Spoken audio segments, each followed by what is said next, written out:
Je ne te pardonnerai jamais, déclara la petite mendiante au vieil homme sur son lit de mort à l'hôpital. Mais alors qu'elle se retournait pour partir, il retira son masque à oxygène et révéla quelque chose qui figea les médecins de stupeur. Avant de commencer l'histoire, n'oubliez pas de laisser un like et de vous abonner à la chaîne pour voir plus d'histoires comme celle-ci. Robert Lancaster marchait le long des rues animées, ses pas lents mais fermes, ignorant l'agitation du monde qui l'entourait.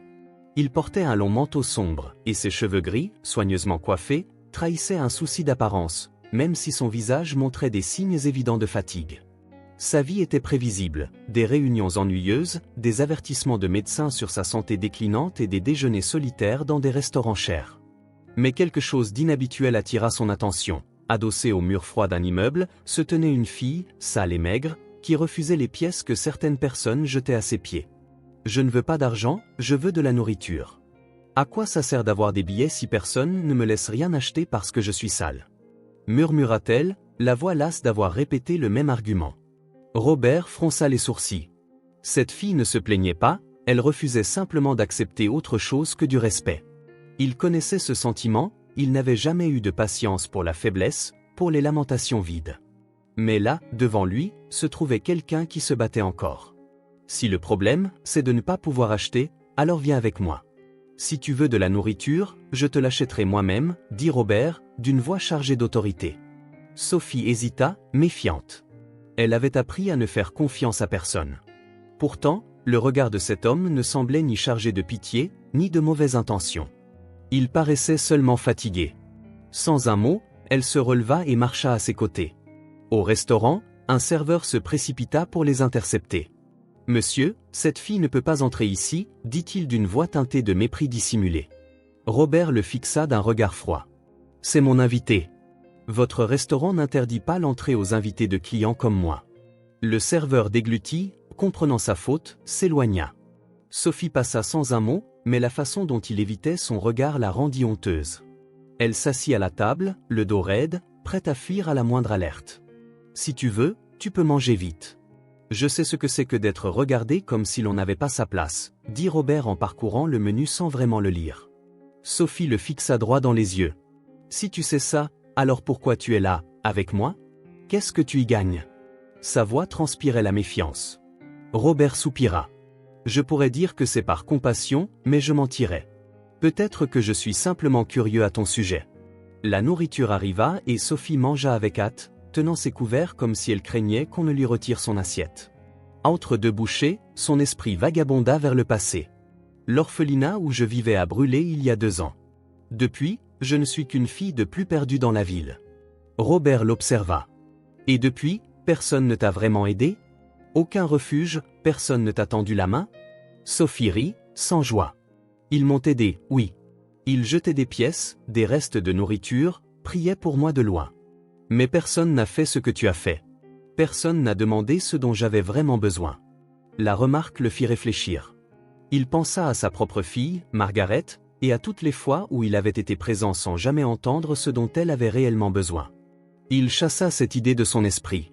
Le monde ne s'arrête pour personne. Si tu veux survivre, tu devras être plus maligne que lui. Sophie fit tourner le verre d'eau entre ses doigts fins.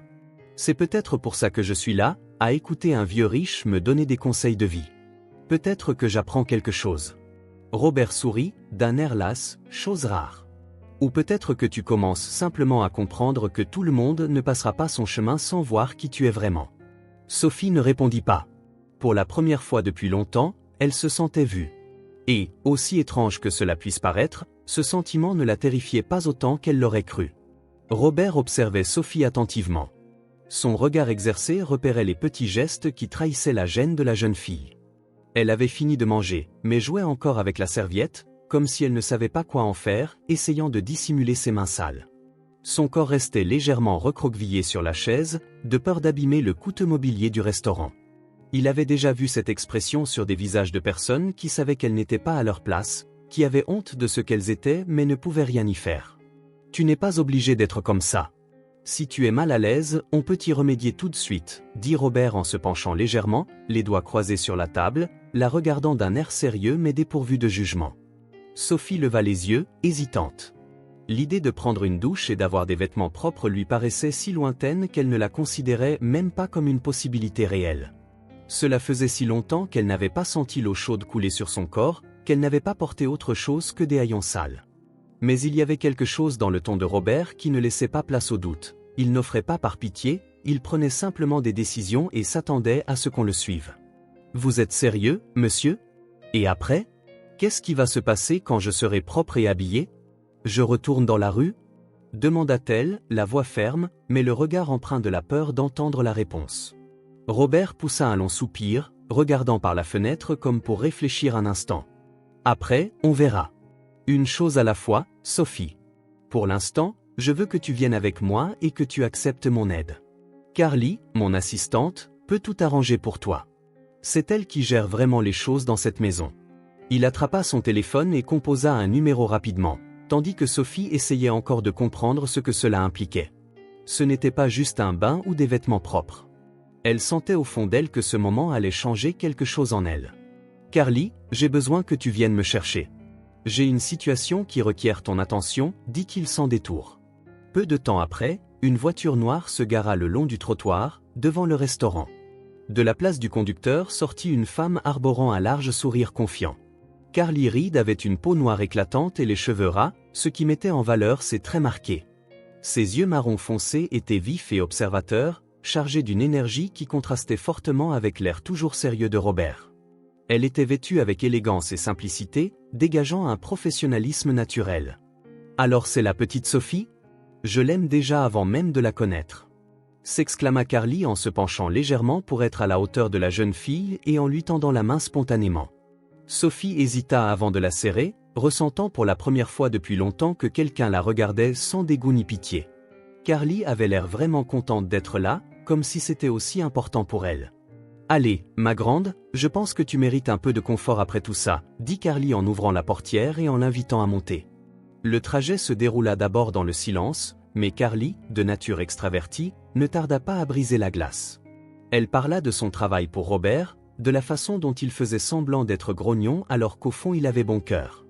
Sophie écoutait, observant Carly avec curiosité. Elle n'avait jamais rencontré quelqu'un comme elle, qui semblait trouver le bon côté des choses sans effort, comme si la vie n'était pas aussi dure pour elle que pour les autres. Quand la voiture franchit les grilles du manoir Lancaster, les yeux de Sophie s'écarquillèrent. L'endroit était colossal, rien à voir avec ce qu'elle avait pu imaginer.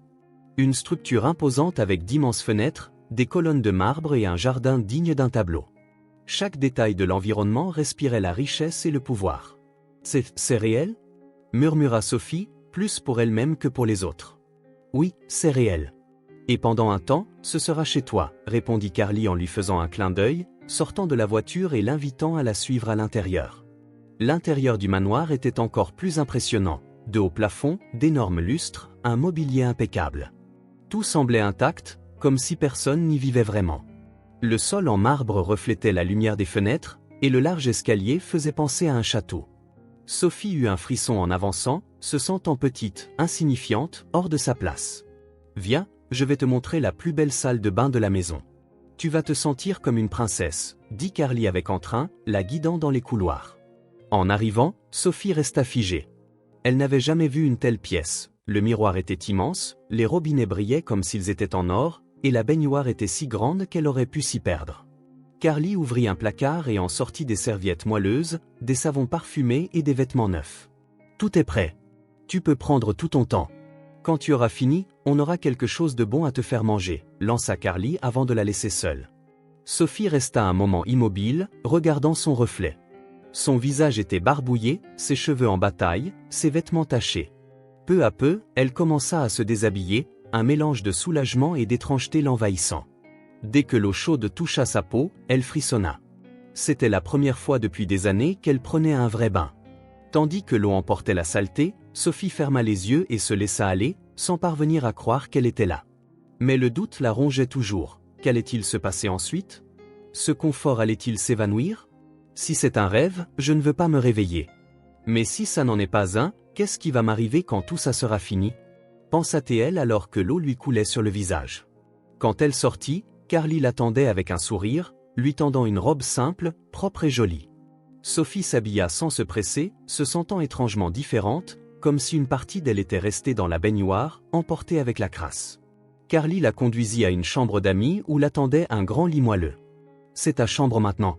Tu peux te reposer, personne ne te dérangera, dit Carly en gonflant les oreillers. Sophie s'assit sur le lit, posant la main sur les draps propres, appréciant leur douceur sous ses doigts.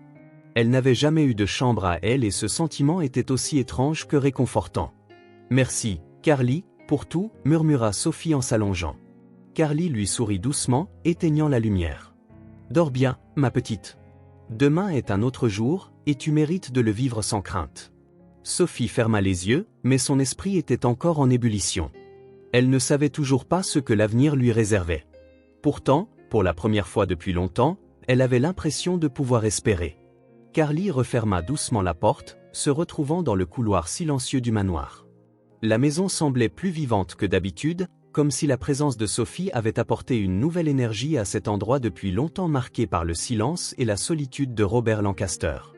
Elle se dirigea vers le bureau principal, le bruit de ses talons résonnant sur le sol en marbre. Robert était assis derrière son bureau, un verre de whisky à côté de lui et les yeux fixés sur un document quelconque. Mais Carly savait qu'il ne le lisait pas vraiment. Il paraissait lointain, comme s'il avait perdu quelque chose sans parvenir à le nommer.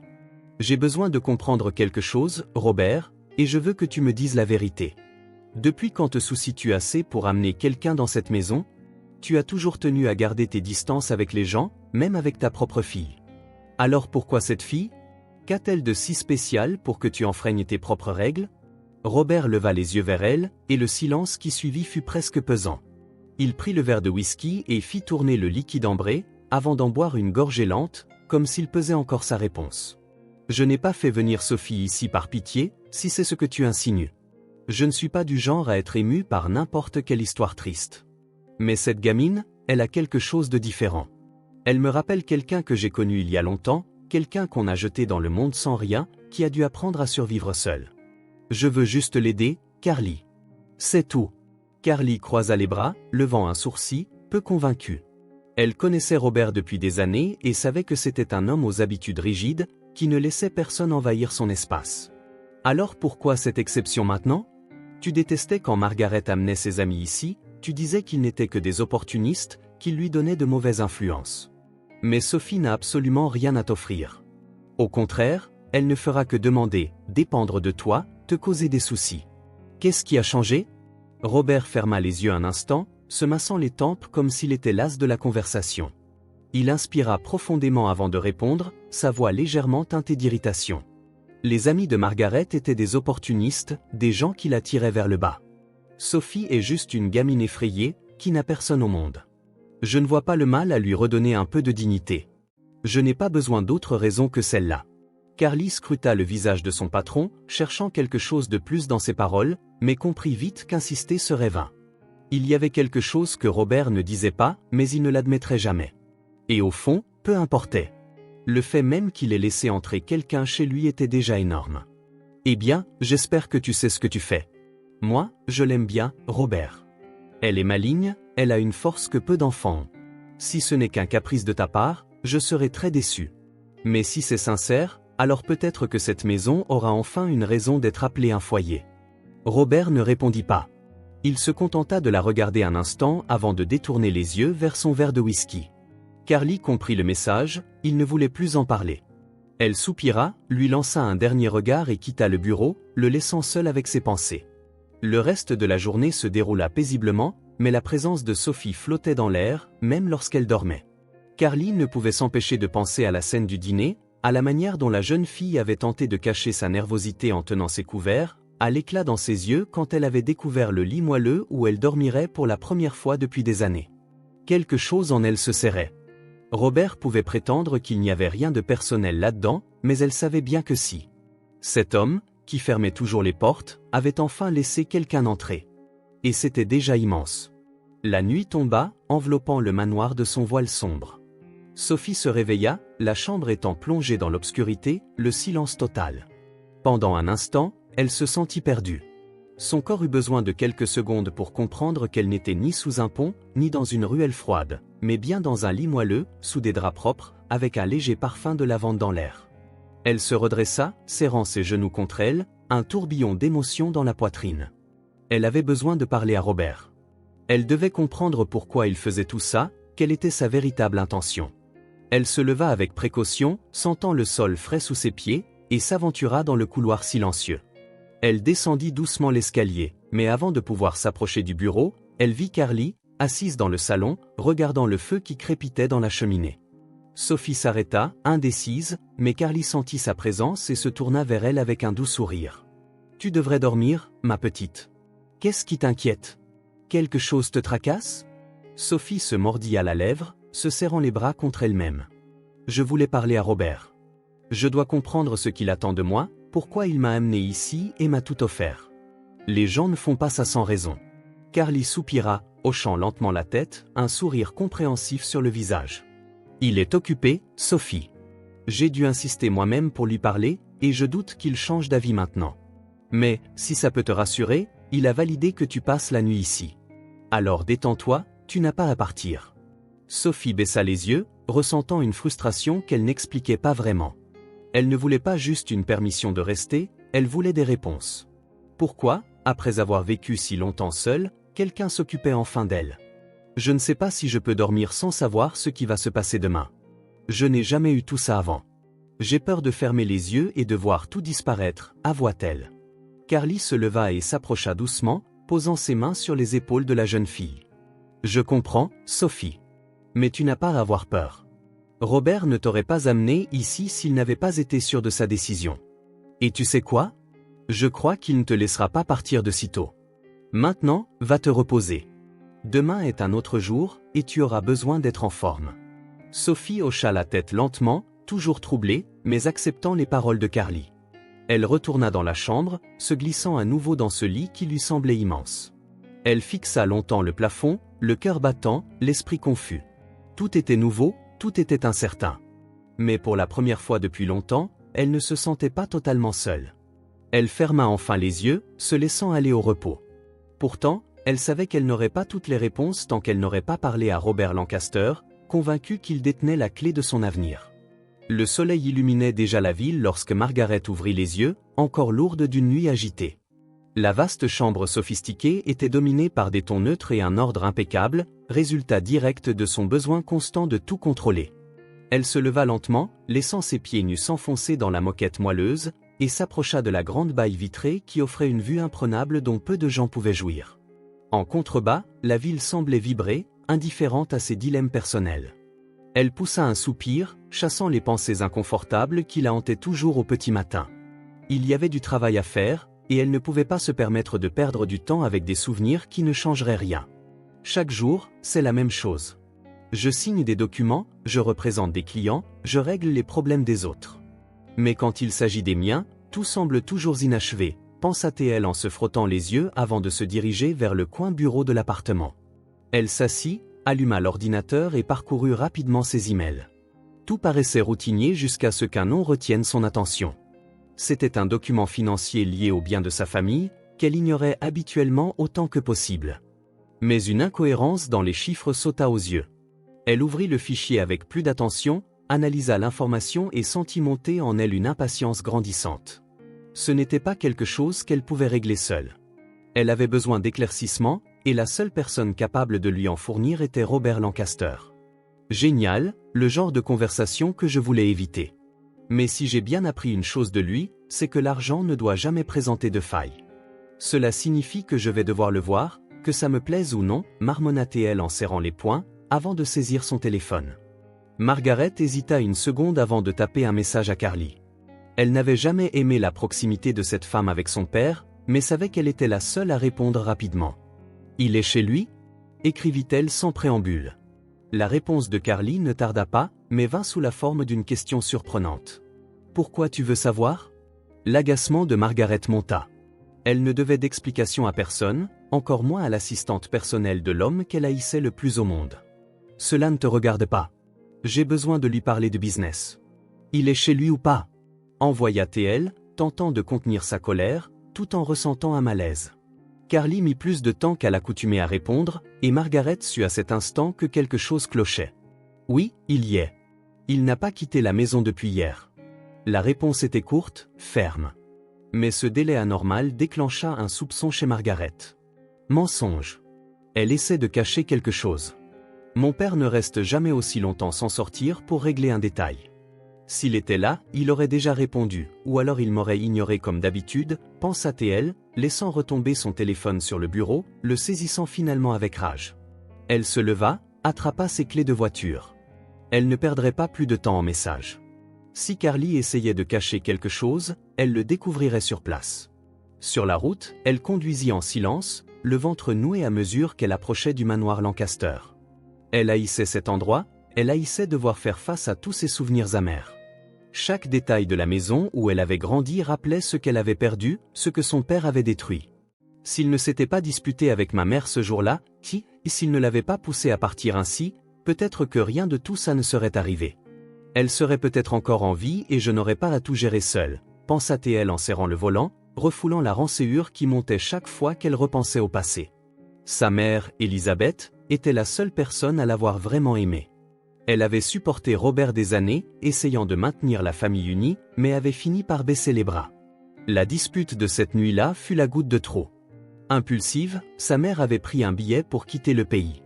Un avion, une tempête, un accident fatal.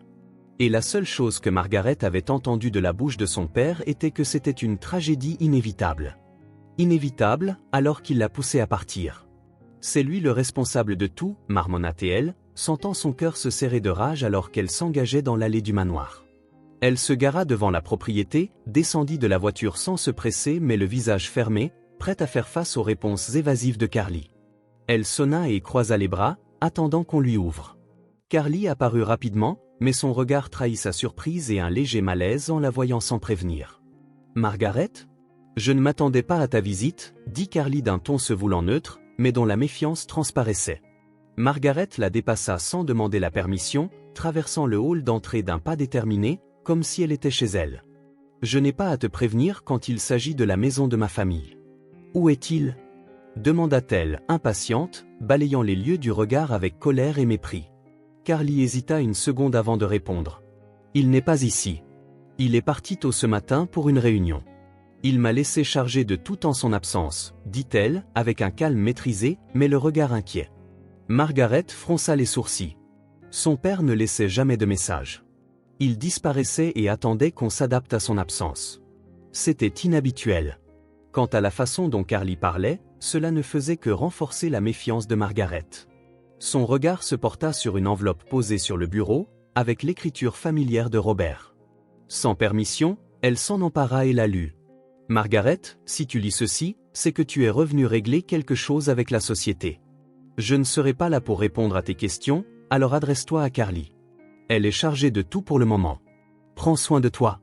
Robert. » Elle froissa le papier, sentant la colère monter en elle. Il faisait toujours ça, disparaître quand ça l'arrangeait, déléguer à quelqu'un d'autre, et s'attendre à ce que le monde s'y conforme. Mais pas cette fois. Elle était persuadée que quelque chose se tramait, et elle comptait bien le découvrir. Si tu penses me cacher quelque chose, Carly, tu te trompes lourdement. Je vais découvrir ce que mon père prépare, et j'espère que tu seras prête à me donner les réponses qu'il n'a pas le courage de me fournir, dit-elle d'une voix menaçante et déterminée. Carly resta silencieuse un instant avant de soupirer en croisant les bras. « Tu peux essayer, Margaret. Mais es-tu prête à entendre les réponses que tu trouveras ?» Margaret ne répondit pas. Elle soutint le regard de Carly quelques secondes, puis se détourna pour parcourir la maison, bien décidée à trouver le moindre indice révélant la véritable raison de l'absence de son père. Margaret descendit l'escalier du manoir Lancaster d'un pas assuré, ses talons résonnant sur le marbre impeccable. Le silence régnait, à peine troublé par le bruissement des rideaux flottants sous la brise qui entrait par les larges fenêtres. Carly se tenait au salon, de dos, en train de ranger des dossiers sur la table. Quand elle se retourna, elle ouvrit de grands yeux en voyant la jeune femme blonde au milieu du hall, l'air sérieux et impatient. La surprise fut totale pour l'assistante, qui eut besoin de quelques secondes pour assimiler la présence de Margaret à une heure si matinale. « Margaret ? Je ne t'attendais pas maintenant, » fit Carly, en essayant de sourire, mais incapable de dissimuler complètement son malaise. Ce qui fit lever un sourcil dédaigneux à Margaret. « Bien sûr que tu ne m'attendais pas. Mais je n'ai pas besoin de prendre rendez-vous pour venir dans la maison de mon propre père, non ? Si je suis là, Carly, c'est parce que j'ai un sujet à régler, et tant que j'y suis, je déjeune ici, déclara Margaret, d'une voix glaciale qui ne laissait place à aucune objection. Elle promena son regard autour d'elle, percevant le léger fumet qui venait de la cuisine, et se dirigea vers la salle à manger sans demander la permission, comme si elle était chez elle. Carly, hésitante, soupira et la suivit, constatant que la table était déjà mise, avec ses assiettes et ses couverts en argent disposés méthodiquement. Le repas n'était pas censé être servi si tôt et s'occuper de Margaret ne faisait pas partie de ses fonctions. Pourtant, connaissant son impatience, elle s'empara d'une assiette et commença à lui servir, gardant une expression neutre. « La cuisine ne sert normalement qu'à l'heure prévue, mais je peux te préparer quelque chose, » fit Carly, d'un ton formel, tout en ressentant un profond malaise. Margaret s'assit, croisant les jambes et observant Carly avec un amusement teinté de mépris. « Pas la peine de faire des manières, Carly. Je sais que ce n'est pas dans ta description de poste, mais puisque mon père t'a laissé en charge de la maison, j'attends au moins un niveau d'hospitalité acceptable. Après tout, s'il n'est pas là pour m'accueillir, il faut bien que quelqu'un s'en charge, dit-elle en prenant la serviette et en la posant sur ses genoux, avec des gestes calculés. Tandis que Carly servait Margaret à contre-cœur, Sophie, à l'étage, explorait chaque recoin de la chambre que Robert lui avait attribué. L'idée d'avoir un espace à soi était toujours aussi étrange. Le lit était si grand qu'elle s'y sentait minuscule, et l'armoire contenait plus de vêtements qu'elle n'aurait cru en posséder un jour. Les rideaux, d'un tissu léger, laissaient passer la lumière et enveloppaient la pièce d'une douce lueur dorée. Sophie effleurait le bois poli du meuble, émerveillée par chaque détail. « C'est réel ? Vraiment ? Je peux vraiment rester ici ? Je vais me réveiller demain et avoir encore un toit sur la tête ?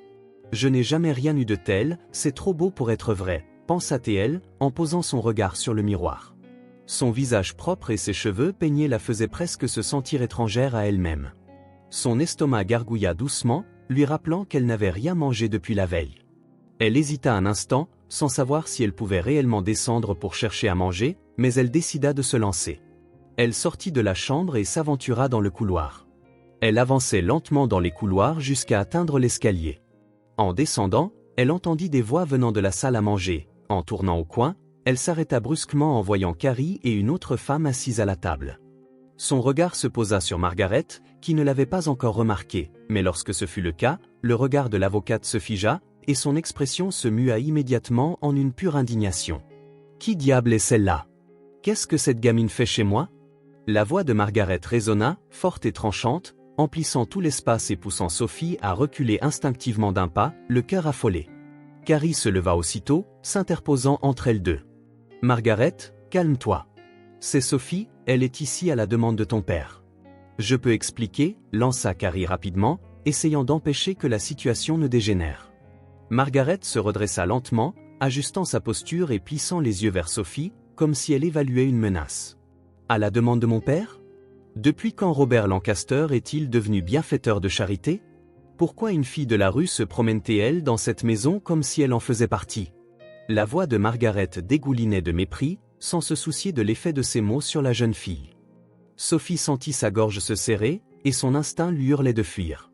Elle n'avait jamais aimé les confrontations, et le regard accusateur de Margaret la faisait se sentir de nouveau toute petite, comme à chaque fois qu'on avait tenté de lui faire croire qu'elle n'était pas la bienvenue nulle part. « Je ne voulais pas déranger », dit Sophie, la voix presque inaudible, mais ses jambes bougeaient déjà en arrière, cherchant à fuir cette hostilité. Carrie remarqua la peur dans les yeux de la jeune fille et se tourna aussitôt vers Margaret, sa patience à bout. « Margaret, arrête. Sophie n'est qu'une enfant, et ton père l'a amenée ici parce qu'il le voulait. Tu n'aimes peut-être pas ça, mais cela ne te donne pas le droit de la traiter ainsi, » lança Carrie, d'un ton plus ferme que d'habitude, montrant clairement qu'elle ne tolérerait plus aucune insulte. Margaret laissa échapper un rire sarcastique en croisant les bras. « Mon père ne fait jamais rien sans raison, Carly. Ne me dis pas qu'il a décidé tout à coup de devenir un homme bien.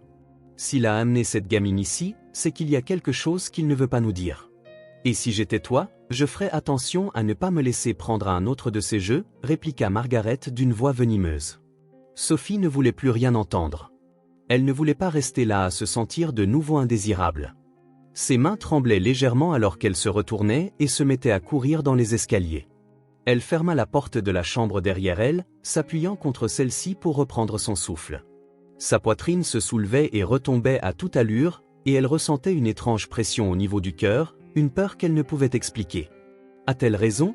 Je ne devrais peut-être pas être ici? Est-ce que tout ça n'était qu'une illusion? Pensa Sophie en fermant les yeux, pour retenir les larmes qui menaçaient de couler, mais sans pouvoir chasser ce sentiment oppressant d'avoir été rejetée, une fois de plus. Carrie inspira profondément, essayant de contenir la colère qui montait en elle. Elle fixa Margaret, restée là, impassible, comme si rien de tout cela ne la concernait. Si tu ne peux pas respecter les décisions de ton propre père, aie au moins la décence de ne pas effrayer une gamine qui n'a personne. Elle ne t'a rien fait, Margaret, mais tu as bien veillé à lui montrer qu'elle n'était pas la bienvenue, dit Carrie en secouant la tête, désapprobatrice, avant de quitter la pièce, laissant Margaret seule avec ses pensées. Margaret resta immobile au milieu de la pièce, les poings serrés et le regard fixé sur l'escalier où Sophie s'était enfuie. Son souffle était lourd, sa poitrine se soulevant et retombant de façon saccadée, envahie par une fureur qu'elle ne parvenait pas à contenir. Un goût amer de frustration emplissait sa bouche, et le silence autour d'elle semblait se moquer d'elle. Son propre père, l'homme qui l'avait toujours traité avec froideur et distance, était devenu la figure paternelle d'une inconnue, une gamine de la rue, sans nom, sans passé, sans lien avec cette famille. Et pourtant, Robert Lancaster avait choisi Sophie. Oh, j'ai passé ma vie à essayer d'être reconnu, à prouver que je méritais son attention, et il m'a toujours ignoré. Mais maintenant, sans aucun effort, cette fille reçoit tout ce pour quoi j'ai supplié pendant des années. Pense à Margaret, la mâchoire crispée, les doigts agrippant ses bras comme pour contenir la rage qui grandissait en elle. À l'étage, Carly frappa doucement à la porte de la chambre de Sophie avant d'entrer. Elle trouva la jeune fille assise au bord du lit, les épaules voûtées, la tête baissée, son petit corps tremblant légèrement, comme si elle tentait de se rendre invisible. Carrie s'assit à ses côtés sans rien dire pendant un instant, laissant le silence parler en premier. « Elle ne voulait pas de moi ici », murmura finalement Sophie, brisant le silence. Sa voix était basse, chargée d'une lassitude qui ne convenait pas à une enfant. Elle m'a regardé comme si j'étais une erreur, comme si je lui avais volé quelque chose. Mais je n'ai rien fait de mal, Carly, je n'ai pas demandé à être ici. Carrie poussa un léger soupir, observant la jeune fille avec tendresse. Ce n'est pas ta faute, Sophie. Margaret a des problèmes qui datent d'avant ton arrivée. Tu es juste devenue la cible de sa colère. Mais crois-moi, ça n'a rien à voir avec toi, et tout à voir avec la relation compliquée qu'elle entretient avec son père. En bas, Margaret était restée sans bouger, l'esprit tourbillonnant de pensées, jusqu'à ce que le bruit de la porte d'entrée s'ouvrant la tire de sa torpeur. Elle se retourna vivement et vit Robert entrer, retirant son manteau et regardant autour de lui d'un air perplexe.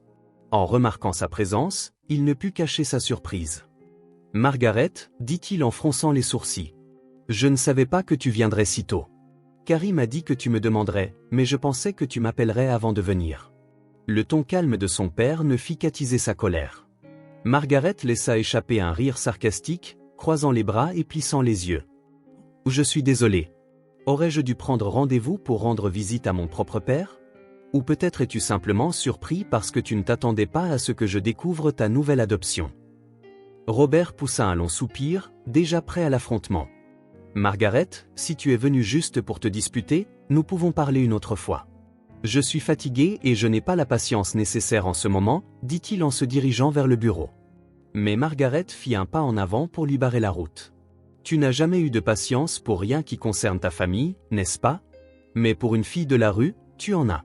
Pour moi, il n'y a jamais eu ni temps, ni effort, ni quoi que ce soit d'autre que ton indifférence.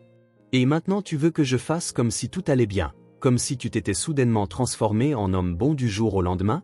Sa voix était chargée de ressentiment, et ses yeux brillaient d'un mélange de douleur et de colère. Robert s'arrêta, soutenant le regard de sa fille pendant un long moment, avant de pousser un soupir. « Margaret, je n'ai jamais été un bon père pour toi, je le sais. Mais ça ne veut pas dire que je ne peux pas essayer de devenir une meilleure personne maintenant. Sophie n'a personne au monde. J'ai vu en elle l'occasion de faire quelque chose de bien, peut-être pour la première fois de ma vie, dit-il, la voix plus basse, mais toujours ferme. » Margaret serra les poings, ressentant un étau lui enserrer la poitrine. « Et moi? Je n'étais pas une enfant seule? N'avais-je pas besoin d'un père? Mais tu n'as jamais essayé d'être ça pour moi. Tu as toujours pensé que l'argent et le nom de famille suffiraient, mais ce n'était jamais le cas. Et maintenant, tu veux que j'accepte que, pour elle, tu vas être ce que tu n'as jamais été pour moi? » Sa voix tremblait légèrement, malgré ses efforts pour garder le contrôle. Robert la fixa, son expression chargée de quelque chose que Margaret ne parvenait pas à déchiffrer. Avant qu'il puisse répondre, elle se retourna brusquement et quitta la pièce, le laissant seul, confus et frustré, sans savoir comment réparer quelque chose qui était brisé depuis si longtemps.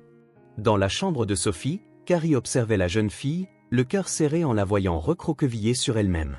« Tu sais, Sophie, je comprends Margaret plus qu'elle ne l'imagine. Je sais ce que c'est que de vouloir être remarquée, de vouloir se sentir à sa place quelque part, dit Carrie, d'une voix porteuse d'une gravité que Sophie ne lui connaissait pas. Sophie leva les yeux, intriguée. « Toi aussi, tu as ressenti ça ?» demanda-t-elle doucement. Carrie hocha la tête, un léger sourire mélancolique aux lèvres. « Oui.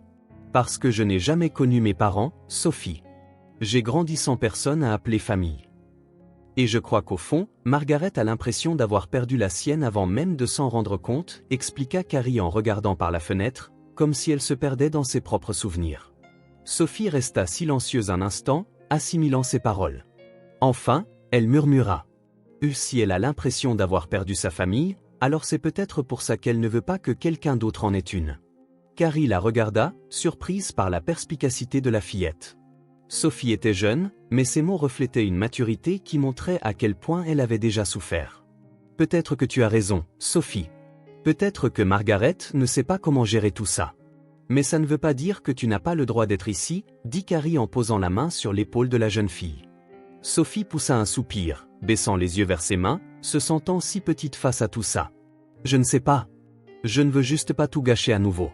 Si je reste ici, je ferai tout de travers, comme je l'ai toujours fait partout où je suis allé. Je voudrais juste que, pour une fois, quelqu'un veuille vraiment de moi ici. » Sa voix s'éteignit presque sur la fin, plus faible qu'elle ne l'aurait voulu. Carrie serra doucement son épaule, lui offrant un léger sourire. « Alors commence à y croire, parce que moi, je veux que tu sois ici. Et, même s'il ne sait pas comment le montrer, Robert veut aussi que tu restes. Peut-être qu'un jour Margaret le comprendra aussi. » Sophie ne répondit pas. Elle baissa simplement la tête et enlaça ses genoux, laissant le poids de tout ce qu'elle ressentait se répandre en elle. Carrie resta à ses côtés, sans rien ajouter, parce que parfois, le silence était tout ce dont quelqu'un avait besoin pour commencer à comprendre où il appartenait vraiment. Margaret marchait lentement dans le jardin du manoir Lancaster, ses talons s'enfonçant légèrement dans la pelouse soigneusement entretenue. Le ciel se parait de teintes orangées du crépuscule, et la brise fraîche faisait osciller les branches des arbres. Mais rien, dans ce décor, ne parvenait à apaiser le tourbillon de pensées qui l'agitait. Elle sentait un poids dans sa poitrine, quelque chose de désagréable qu'elle n'arrivait pas à définir. C'était peut-être de la rancune, ou l'épuisement d'avoir toujours approuvé quelque chose à quelqu'un qui ne semblait jamais satisfait. Elle s'arrêta près d'un banc de pierre, croisant les bras et laissant échapper un long soupir, tentant d'ignorer l'agitation qui prenait possession de son corps. « Je ne devrais pas être ici. Je n'aurais pas dû venir. Mais si je ne m'occupe pas de ça, qui le fera? Je suis toujours la seule à devoir rétablir l'ordre dans le chaos qu'il crée, pendant qu'il agit comme si le monde autour de lui n'était qu'un détail insignifiant. » Pense à Margaret en pressant ses doigts contre ses tempes. Le bruit de pas derrière elle la raidit, mais elle ne se retourna pas. Robert approcha à pas lents, les mains dans les poches de son manteau, observant sa fille d'un regard indéchiffrable. Il savait qu'un seul mot de travers risquait de transformer cette conversation en guerre, mais il savait aussi que, tôt ou tard, il devrait faire face à ce qu'il avait repoussé depuis longtemps. « Oh, je savais que je te trouverais ici, » dit-il, la voix basse, alourdie d'une lassitude que Margaret reconnut aussitôt. « Tu as toujours aimé ce jardin, même en faisant semblant de ne rien aimer dans cette maison. » Margaret ferma les yeux un instant, sentant l'irritation se mêler au mépris. « Si je l'aimais, c'était parce que c'était le seul endroit où je pouvais échapper, » répliqua-t-elle en se tournant vers lui. Ses yeux verts étaient aussi tranchants que des lames, reflétant toute l'amertume accumulée au fil des ans. Mais venons au fait. Je ne suis pas là pour me souvenir du passé ni le discuter. Je suis là pour une seule raison. Elle sortit une enveloppe de son sac et la lui tendit d'un geste sec. Robert fronça les sourcils avant de prendre le papier et de l'ouvrir. Son regard parcourut le contenu, et son expression s'assombrit au fil de sa lecture. Le silence qui suivit était lourd, et Margaret croisa les bras, attendant sa réaction. « Tu le savais déjà, n'est-ce pas » lança-t-elle d'une voix tranchante, chargée d'indignation contenue. « Bien sûr que tu le savais. Tu as toujours cru pouvoir tout résoudre seul, cacher les choses à tout le monde et simplement disparaître quand bon te semblait. Mais ça, c'est plus qu'un simple secret de plus. » Robert replia le papier calmement et le glissa dans la poche intérieure de son manteau, avant de lever les yeux vers sa fille. Je ne l'ai pas caché, Margaret.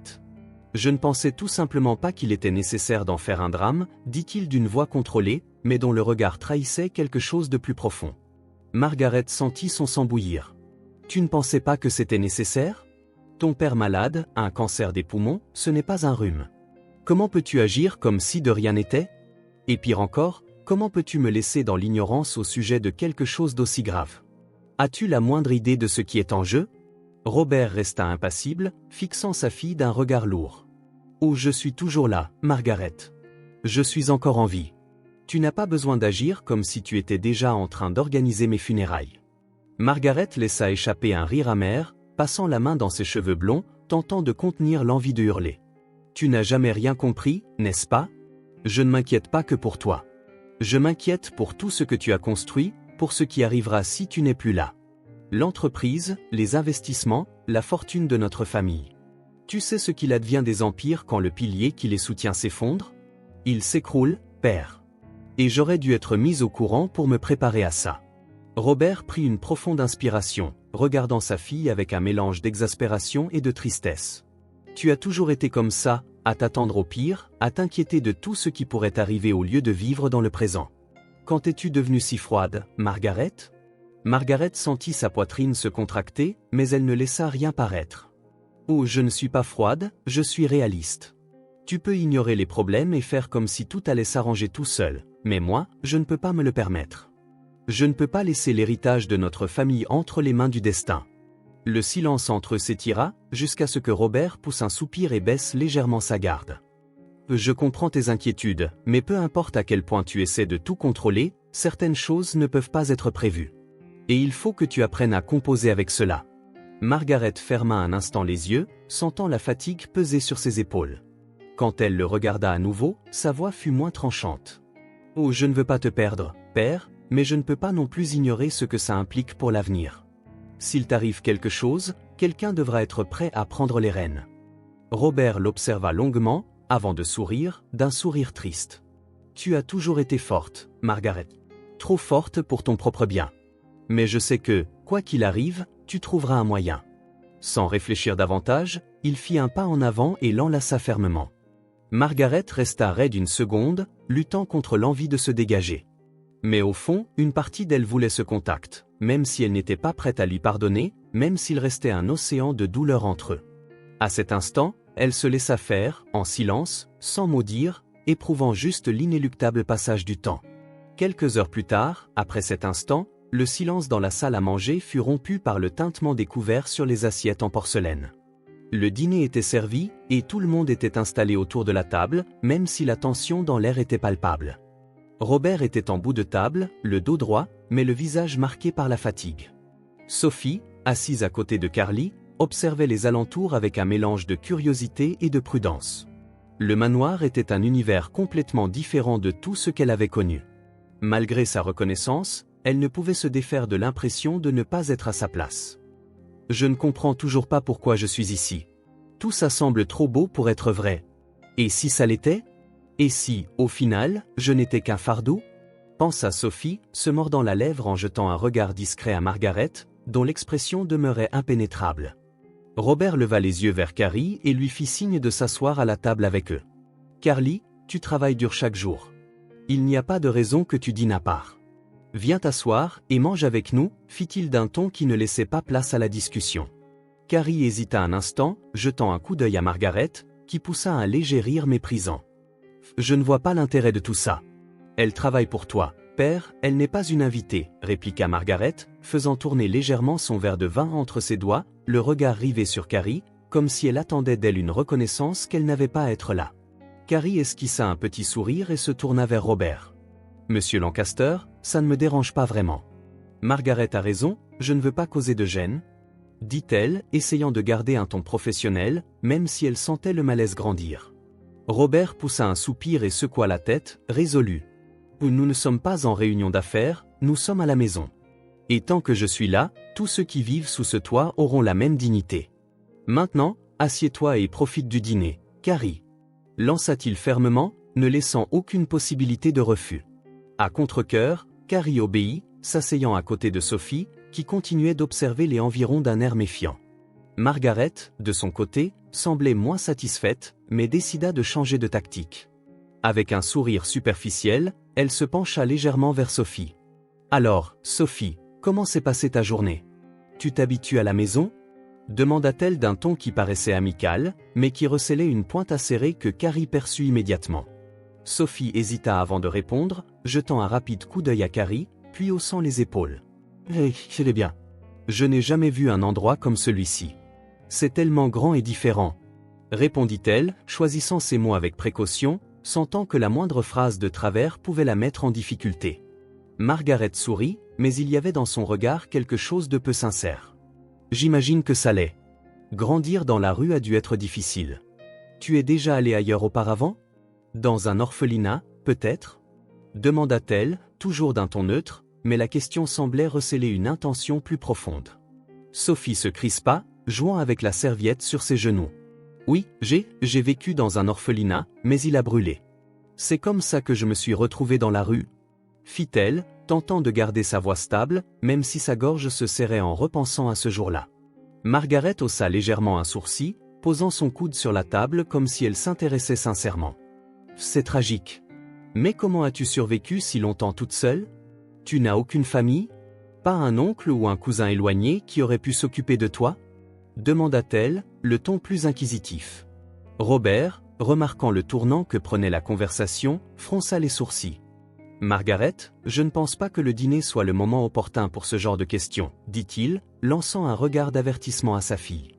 Mais Margaret l'ignora, conservant un sourire poli. « Oh, je suis simplement curieuse, père. Après tout, c'est toujours bien de mieux connaître les gens qui vivent sous notre toit, non ?»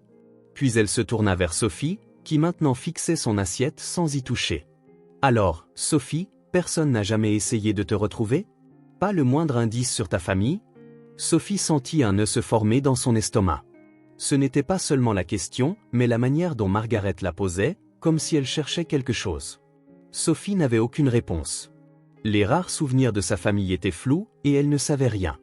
Elle se sentait soudain acculée. « Je ne sais pas, » murmura-t-elle, s'efforçant de contenir l'angoisse qui l'envahissait. Margaret inclina légèrement la tête. « Tu ne sais pas? C'est étrange. Tout le monde se souvient de sa propre famille. Ne trouves-tu pas bizarre de ne pas avoir le moindre souvenir clair ?» C'en fut trop pour Sophie. Ses yeux la brûlaient, son souffle devenait court. Elle laissa tomber ses couverts et se leva brusquement, faisant racler la chaise sur le sol. « Oh, je ne sais pas, d'accord? Je ne sais rien. Je n'ai pas choisi tout ça. » Sa voix se brisa, et elle partit en courant hors de la salle à manger, sans se retourner. Carrie se leva à son tour, regardant Robert avant de suivre Sophie. « Je vais la chercher, ne t'inquiète pas. » dit-elle rapidement, avant de quitter la pièce en hâte, ne laissant derrière elle que l'écho de ses pas dans le couloir. Margaret s'adossa à sa chaise, prit son verre de vin et feignit l'innocence. « J'ai juste posé des questions. Je ne savais pas qu'elle était si sensible. » Elle porta le verre à ses lèvres comme si elle n'avait rien provoqué du tout.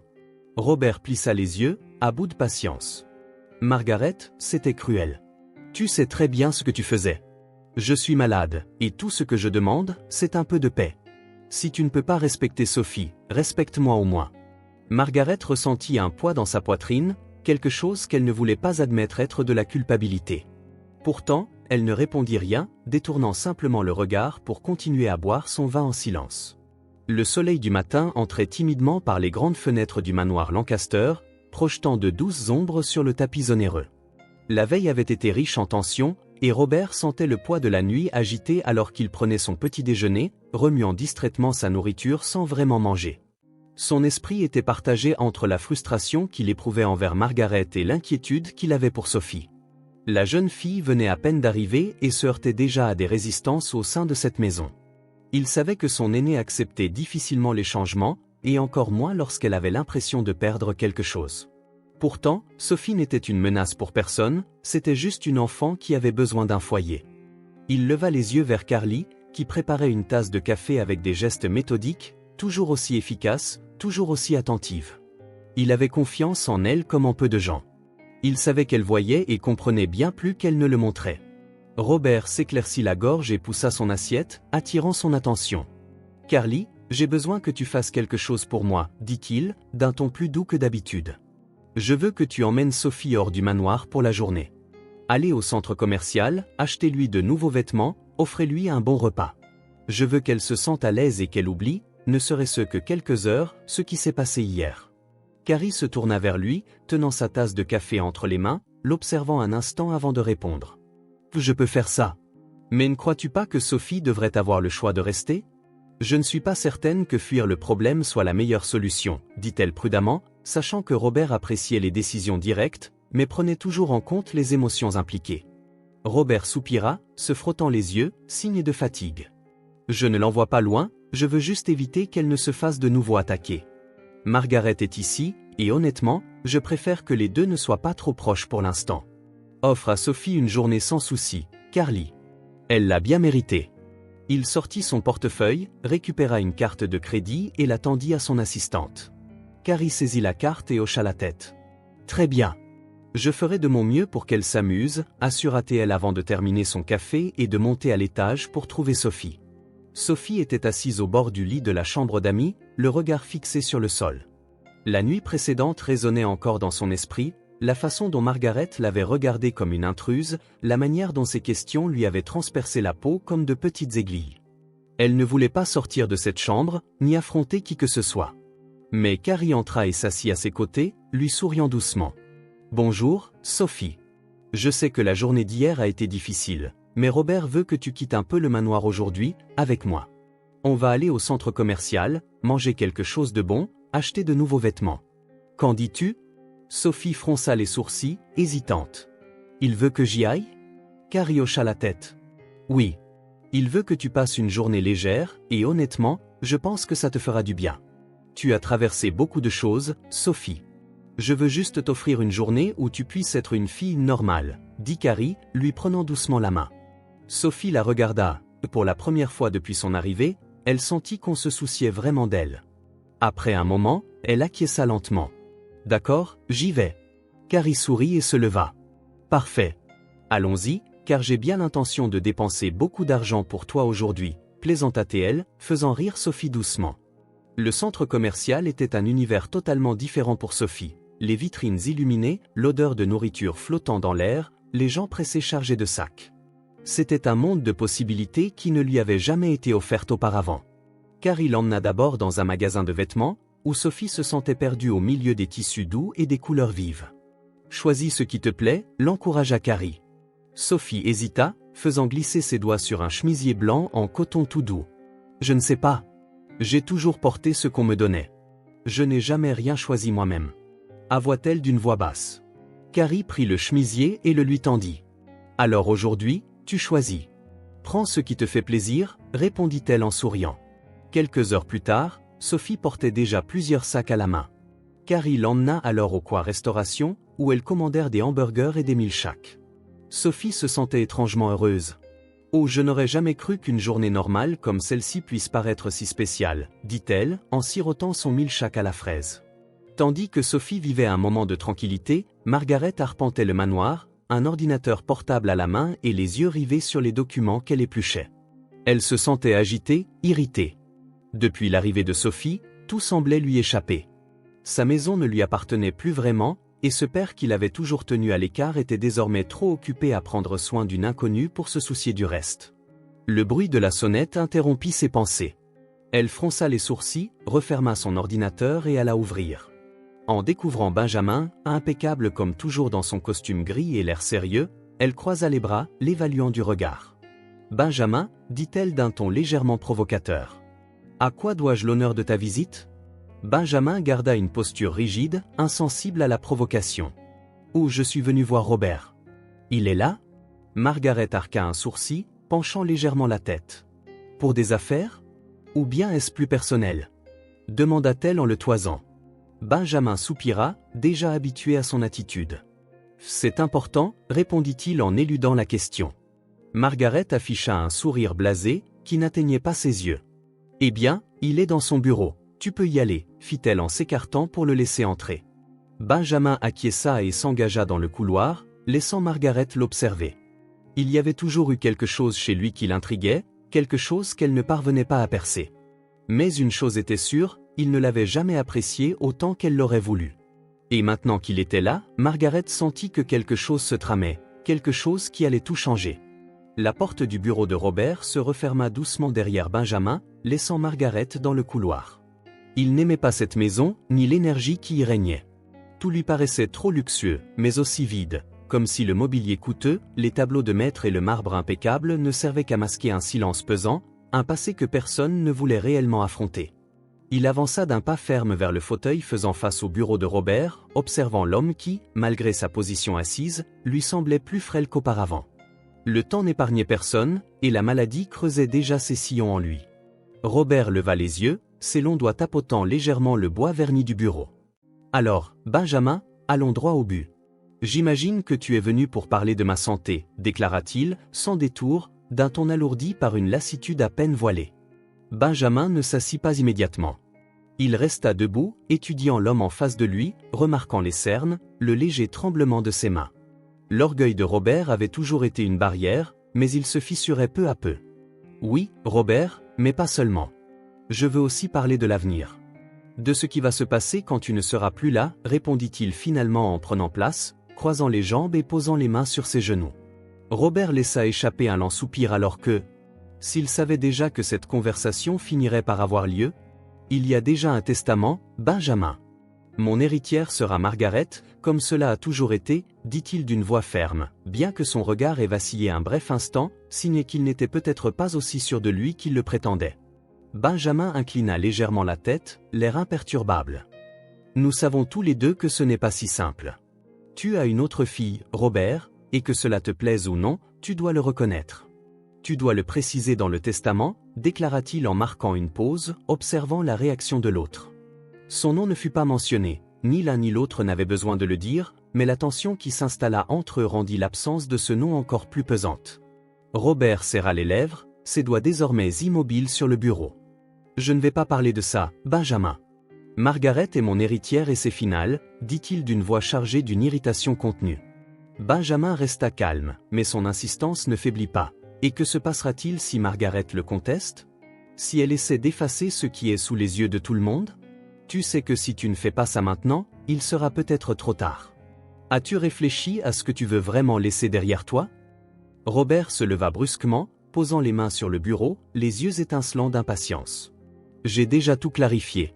Ce n'est pas à toi de remettre en question mes décisions, lâcha-t-il, puis un bref soupir s'échappa de ses lèvres, comme si l'effort de rester debout lui coûtait plus qu'il ne l'aurait cru. Benjamin observa chaque détail, chaque changement subtil sur le visage de l'homme. Je ne te conteste pas, Robert. Je te donne une chance de faire ce qu'il faut avant que tu n'en aies plus le temps, dit-il d'un ton toujours calme, mais plus ferme.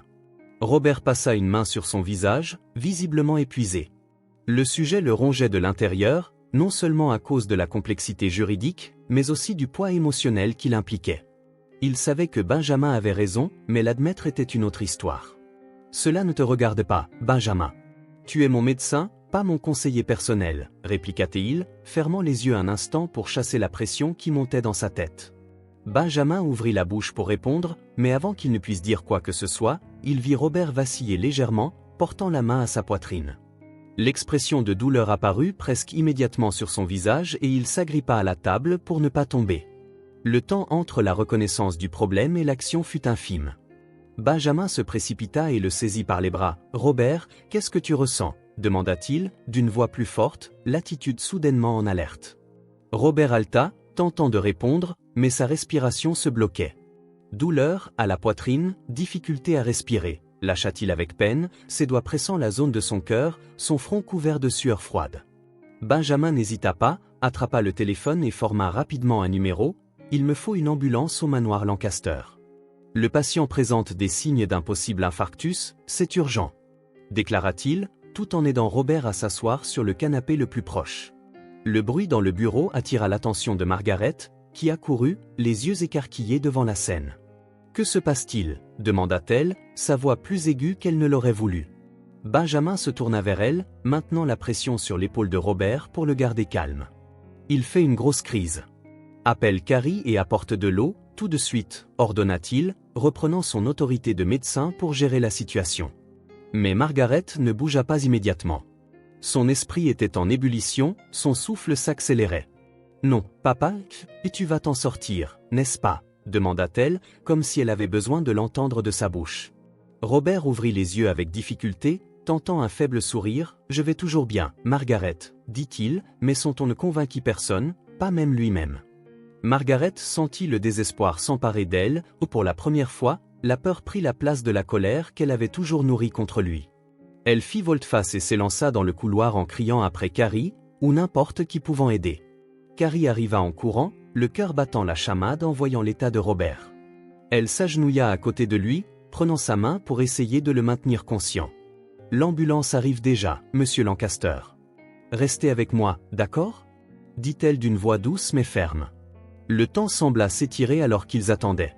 Benjamin resta aux côtés de Robert, surveillant sa respiration et le moindre signe pour que la situation ne s'aggrave pas avant l'arrivée des secours. Margaret faisait les 100 pas, se passant les mains dans les cheveux, marmonnant pour elle-même, « Ça ne peut pas arriver maintenant, pas maintenant. » Enfin, le son de la sirène retentit à l'extérieur. L'ambulance s'arrêta devant l'entrée et les ambulanciers se précipitèrent à l'intérieur. Benjamin s'écarta pour leur laisser de la place, mais ses yeux restèrent rivés sur eux, évaluant chacun de leurs gestes. Robert fut placé sur un brancard. Un court instant, son regard croisa celui de Margaret. Aucun mot ne fut prononcé, mais quelque chose se transmit à cet instant, quelque chose que Margaret ne put déchiffrer. Elle sentit un nœud se former dans sa gorge en le voyant emporté par les ambulanciers. Carrie posa doucement une main sur son épaule. « Nous devons aller à l'hôpital. Il va avoir besoin de nous là-bas, dit-elle d'une voix basse. Margaret acquiesça, incapable d'organiser ses pensées, ne sachant pas si elle était prête à affronter ce qui allait se passer. La sirène de l'ambulance résonnait sur le trajet, se mêlant au trafic et au grésillement de la radio des ambulanciers qui annonçait leur arrivée imminente à l'hôpital. À l'intérieur du véhicule, Benjamin agissait vite, surveillant les signes vitaux de Robert, l'air grave mais déterminé. Le vieil homme respirait difficilement, le front couvert de sueur, les yeux à demi clos, comme si chaque mouvement réclamait un effort surhumain. Margaret était assise à côté de lui, les mains crispées sur ses genoux, observant la scène avec une terreur mêlée de frustration. « Tu vas t'en sortir, papa. Tu ne peux pas me laisser maintenant. On n'a pas fini cette discussion, dit-elle, la voix tremblante sur la fin. Benjamin ne leva même pas les yeux, concentré sur la stabilisation de Robert. « Parle-lui, garde-le éveillé. Il doit rester conscient jusqu'à notre arrivée, » ordonna-t-il en attrapant rapidement un flacon de médicaments d'urgence. Margaret prit une grande inspiration et serra la main de Robert, un geste qu'elle n'avait pas fait depuis l'enfance. « Papa, tu m'entends? Tu dois te battre. Je sais qu'on s'est toujours disputé, qu'on n'est jamais d'accord, mais je refuse que tu abandonnes maintenant. Tu n'en as pas le droit, » fit-elle, sa voix chargée d'une émotion qu'elle réprimait depuis des années. Robert entr'ouvrit les yeux, respirant de façon irrégulière. « Margaret, tu n'as pas besoin de moi, tu as toujours été forte. » murmura-t-il, la voix à peine audible. Margaret serra les lèvres, sentant un nœud dans sa gorge. « Je suis forte parce que j'ai dû l'être, parce que je n'avais pas le choix. Mais ça ne veut pas dire que je veux affronter tout ça toute seule. J'ai encore besoin de toi, papa, dit-elle, le regard fixé sur lui, comme si elle essayait de le retenir par la seule force de sa volonté. Benjamin termina de préparer le médicament et l'injecta directement dans la circulation sanguine de Robert, surveillant la réaction. « Tiens bon, Robert, on est presque arrivé. Tu ne peux pas nous causer tant de problèmes et ensuite nous abandonner en cours de route, » dit-il, son sérieux dissimulant une réelle inquiétude. Pendant ce temps, de l'autre côté de la ville, Carrie consultait à nouveau son téléphone, le visage se rembrunissant en lisant le message de Margaret. Elle se trouvait au centre commercial avec Sophie, et tout semblait normal jusqu'à cet instant. La fillette tenait un cornet de glace, distraite par les mannequins colorés dans la vitrine d'un magasin pour enfants. Carrie savait qu'elle devait agir vite, mais elle devinait aussi que Sophie ne prendrait pas bien la nouvelle. Elle inspira profondément avant de s'approcher de la petite et de lui toucher délicatement l'épaule. « Sophie, il faut qu'on parte tout de suite. Il est arrivé quelque chose à Robert, on doit rentrer immédiatement, » dit-elle d'une voix qu'elle voulait calme pour ne pas l'affoler. Sophie fronça les sourcils, un frisson étrange lui parcourant le corps. « Qu'est-ce qui s'est passé? Il va bien? Il s'est fait mal ?» demanda-t-elle d'une voix précipitée, tandis que la glace fondait entre ses doigts.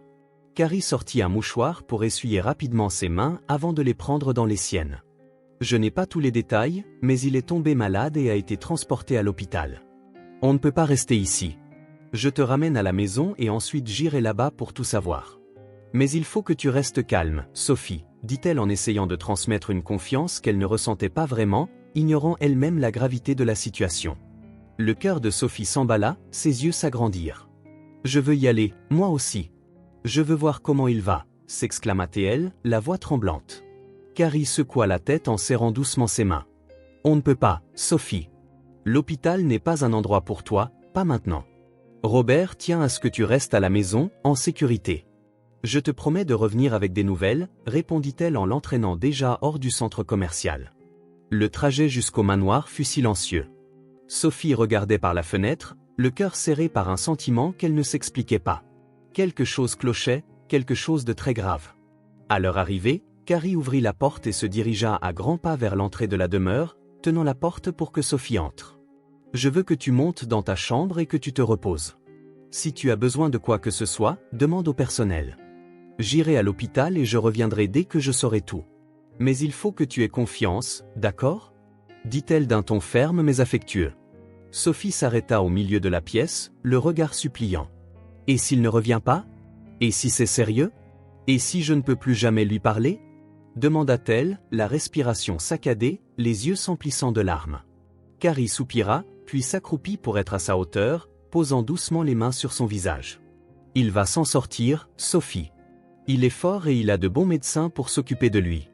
J'ai besoin que tu me fasses confiance, d'accord ?» dit-elle en la regardant droit dans les yeux. Sophie hésita un instant avant d'acquiescer lentement, sans pour autant y croire totalement.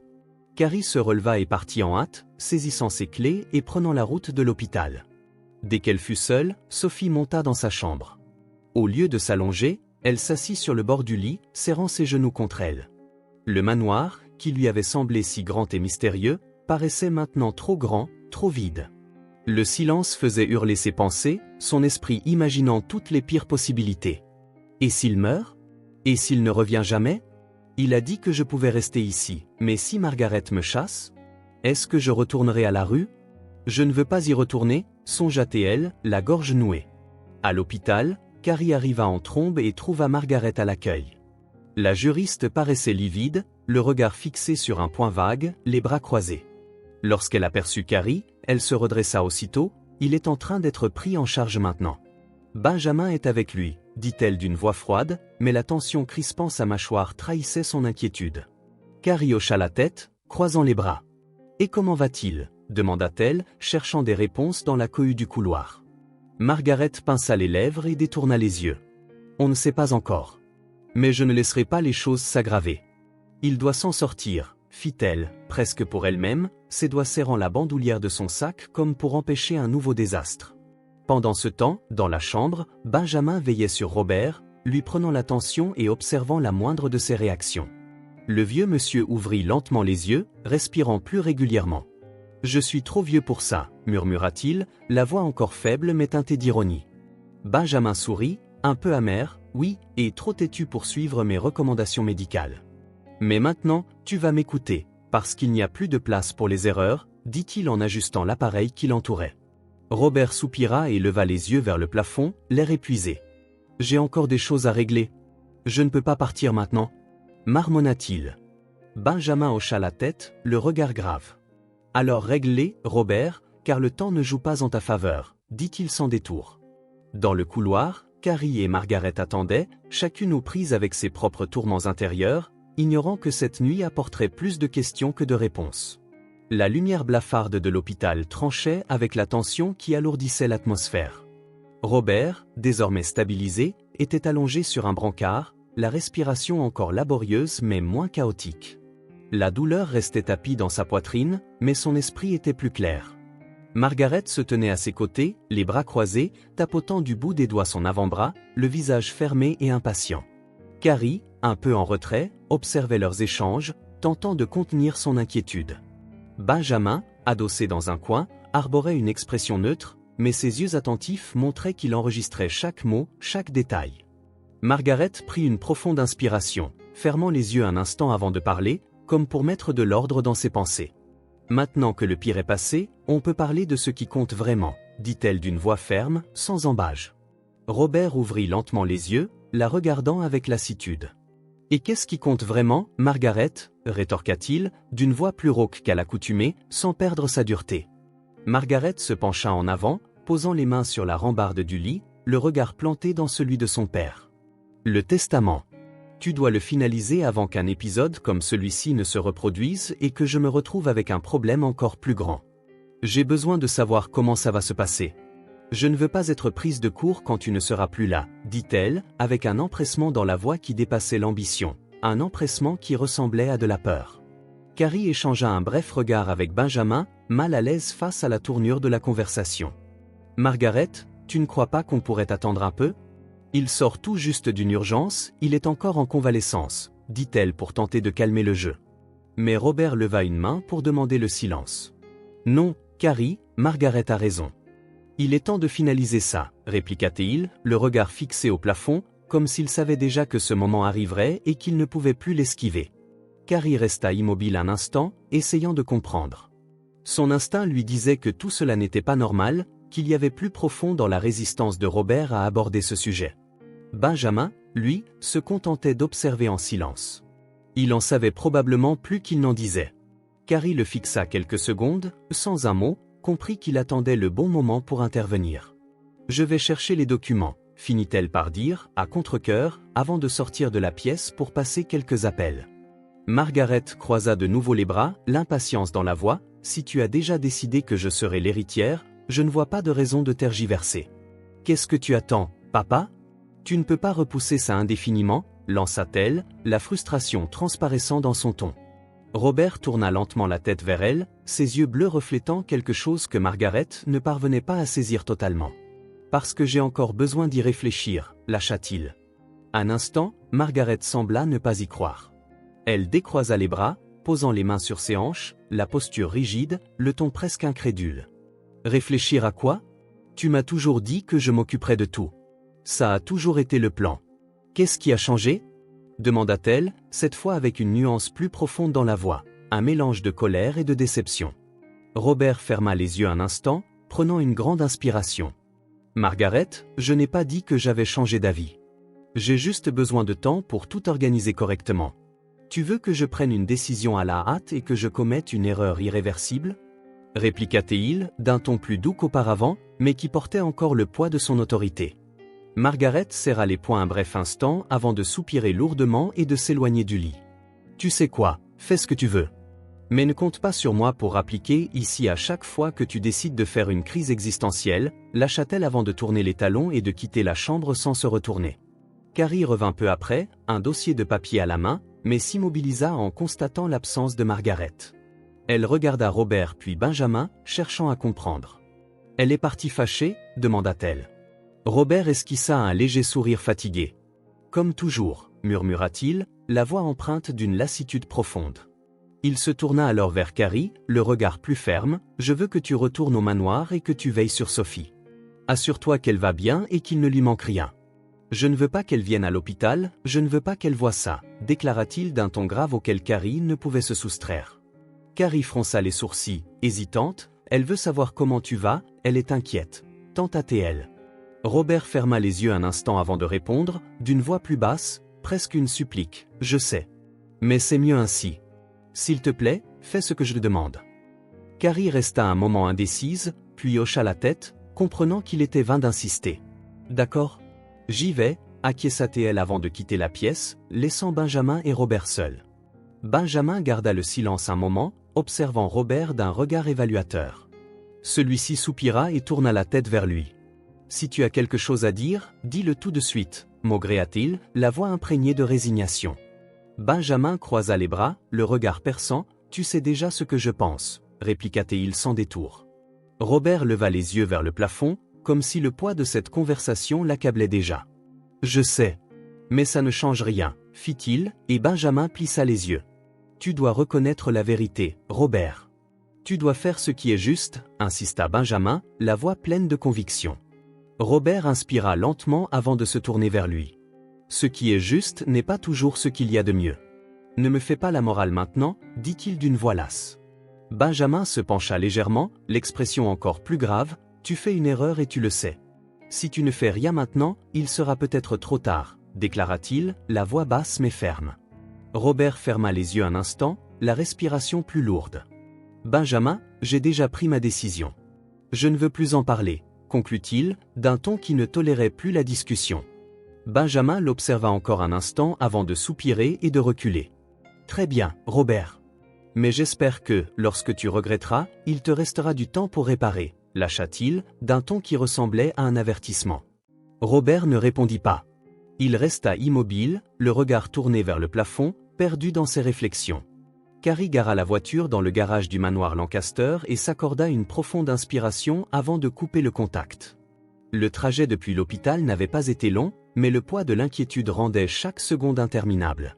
Elle avait quitté le chevet de Robert, mais savait que la crise n'était pas terminée, juste suspendue dans une incertitude angoissante.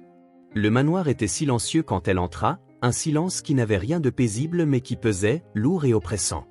À peine avait-elle refermé la porte que son regard croisa celui de Margaret, déjà prête à sortir, sac à la main et papier sous le bras.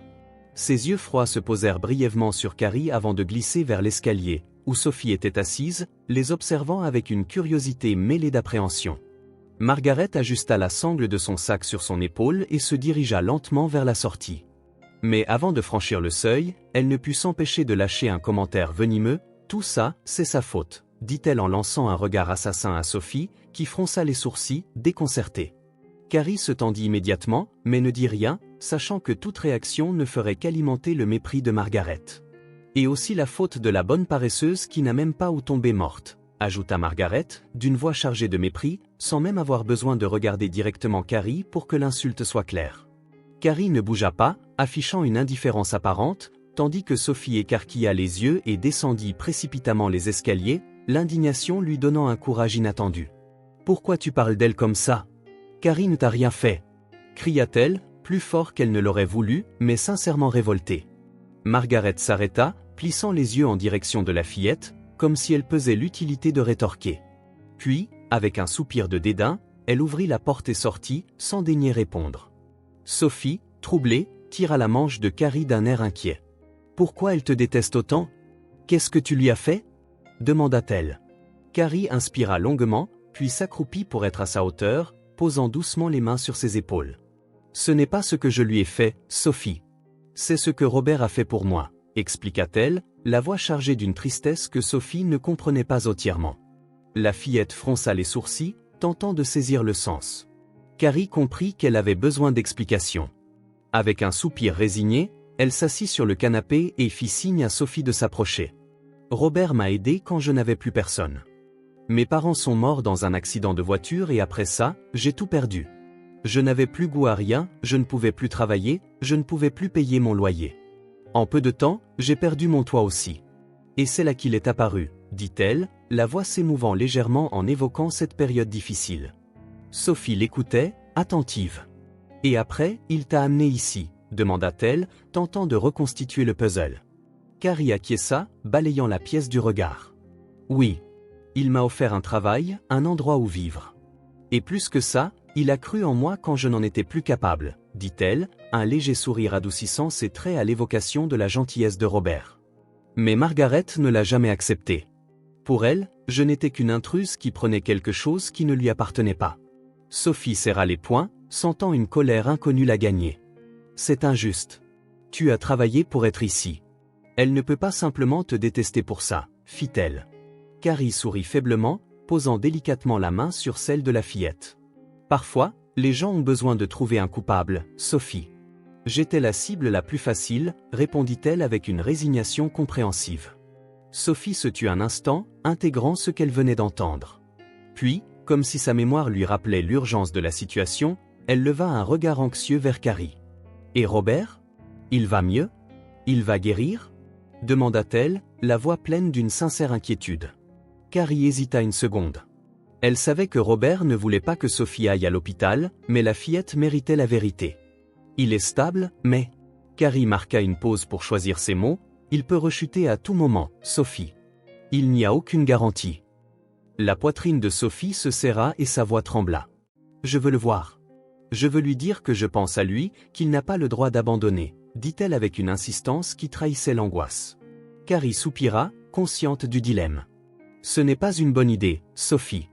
Il a besoin de repos et je suis sûr qu'il sait déjà que tu penses à lui, tenta-t-elle, adoucissant le refus autant que possible.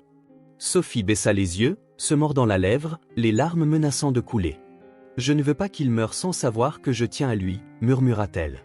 Le cœur de Carrie se serra en voyant la vulnérabilité de la fillette. Elle lui caressa doucement les cheveux, essayant de la rassurer. Il le sait, Sophie. Il le sait, répondit-elle d'une voix douce. Maintenant, va te reposer. Demain est un autre jour, et nous devons être prêtes à tout.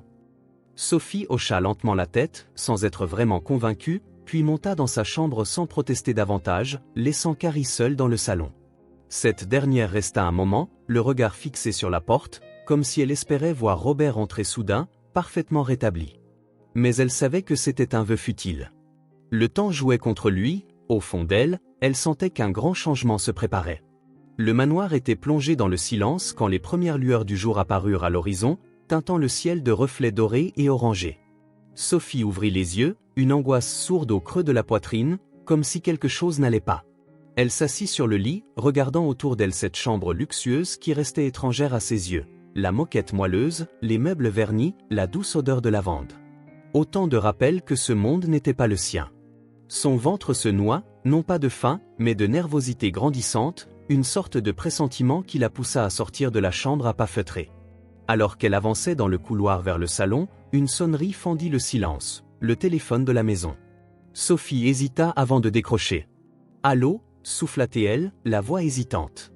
À l'autre bout du fil, Benjamin commença à parler sans attendre de réponse. « Carrie, écoute, Robert vient de faire une autre crise, il est très faible. Appelle Margaret immédiatement, il se peut qu'il ne tienne pas longtemps. » Le cœur de Sophie s'emballa, sa poitrine se soulevant dans un rythme frénétique tandis qu'elle essayait de comprendre la situation. « Docteur Benjamin, c'est moi, Sophie. » dit-elle, la voix tremblante, submergée par la terreur. Un silence prolongé se fit entendre, comme si Benjamin assimilait ce qu'il venait d'apprendre. Puis, soudain, il raccrocha sans ajouter un mot. Sophie resta là, le combiné en main, l'esprit en ébullition. Elle laissa tomber le téléphone et s'élança dans le couloir, ses pieds nus résonnant sur le sol glacé. Elle ouvrit la porte de la chambre de Carrie et la trouva endormie, le visage paisible.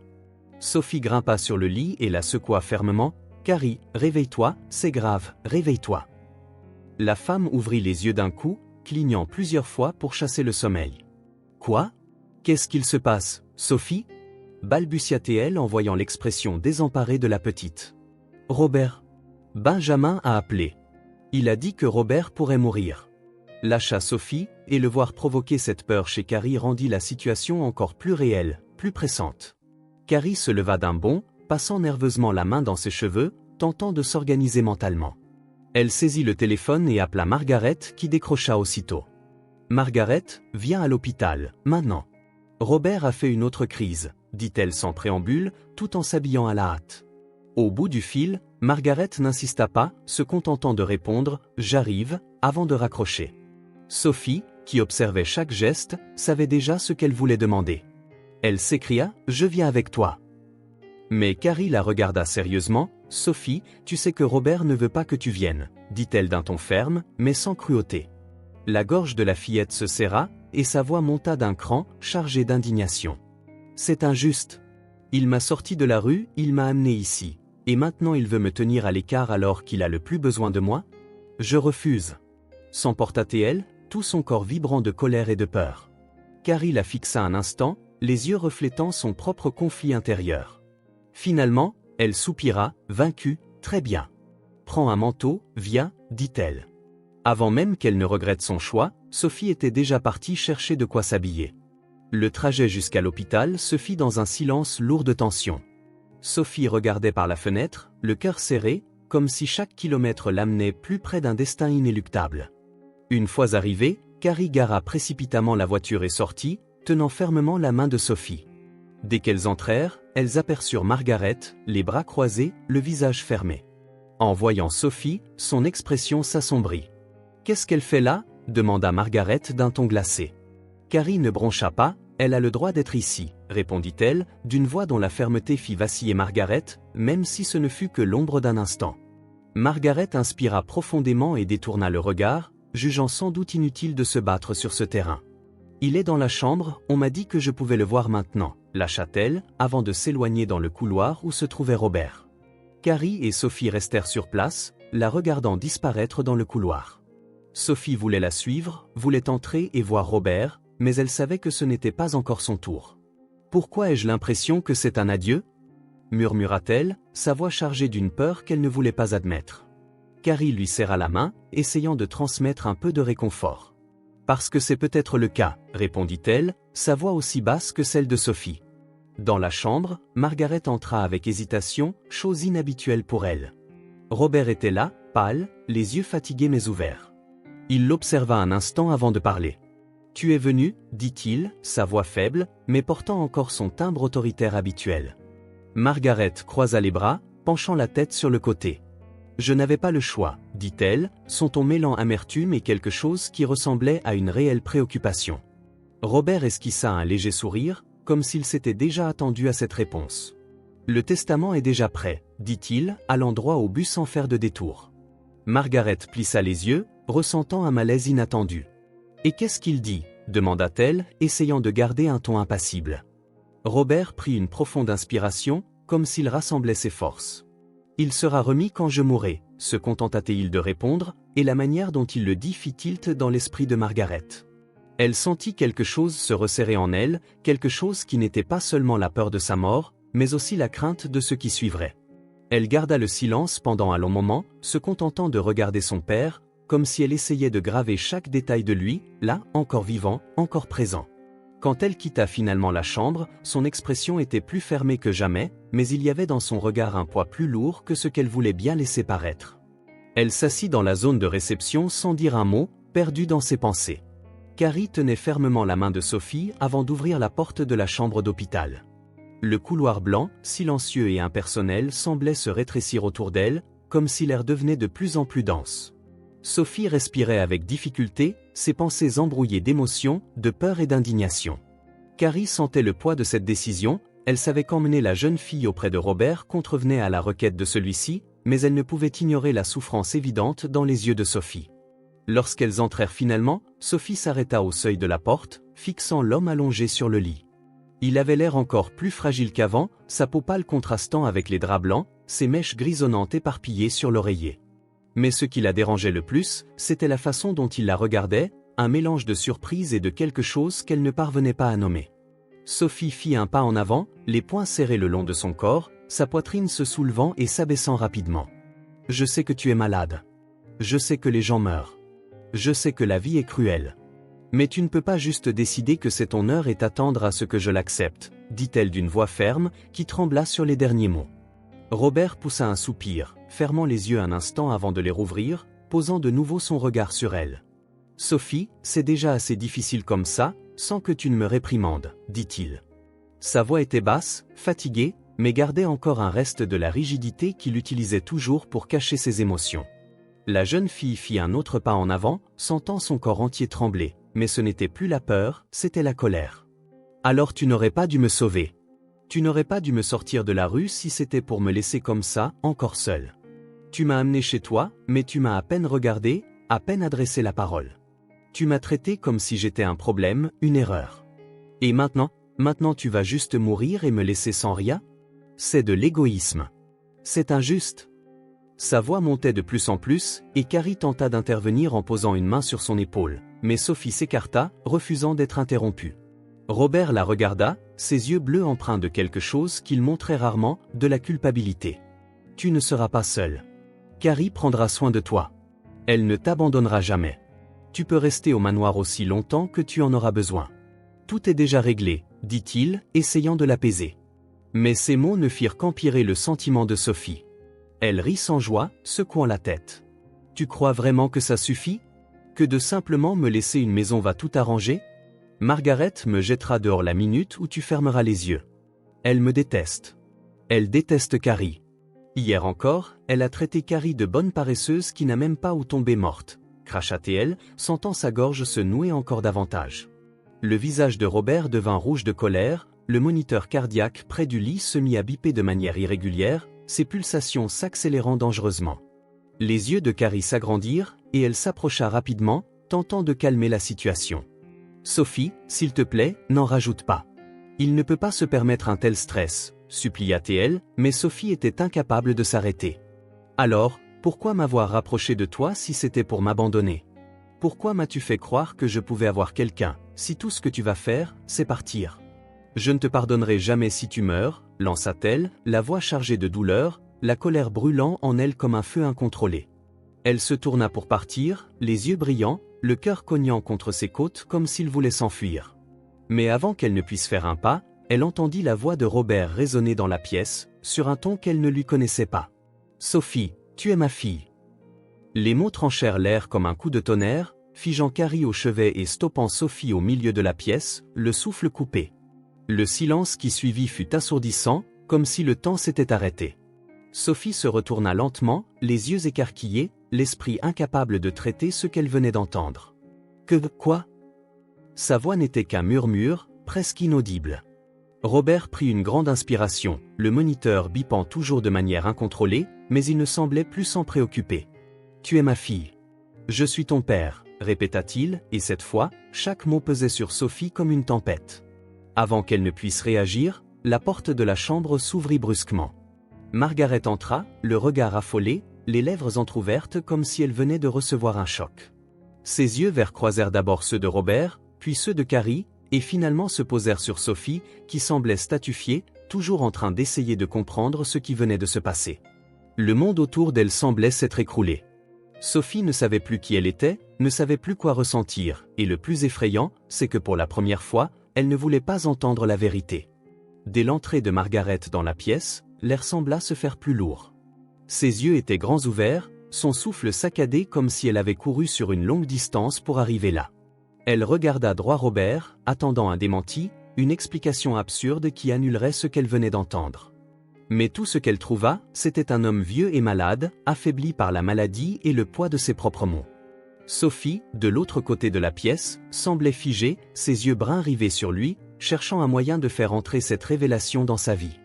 Carrie, immobile près du lit, les observait tour à tour, tendue, ne sachant que faire. Le moniteur cardiaque continuait son bip rapide, emplissant le silence suffocant qui s'était installé dans la pièce. « Ça ne peut pas être vrai, » murmura Margaret, croisant les bras, la voix chargée d'incrédulité et de dégoût. « Tu mens. Dis que tu mens, papa. » Robert laissa échapper un soupir las, fermant les yeux un bref instant avant de les rouvrir. Il regarda Sophie avec une expression difficile à déchiffrer. « Je ne mens pas, » dit-il, la voix basse mais ferme. « Sophie est ma fille.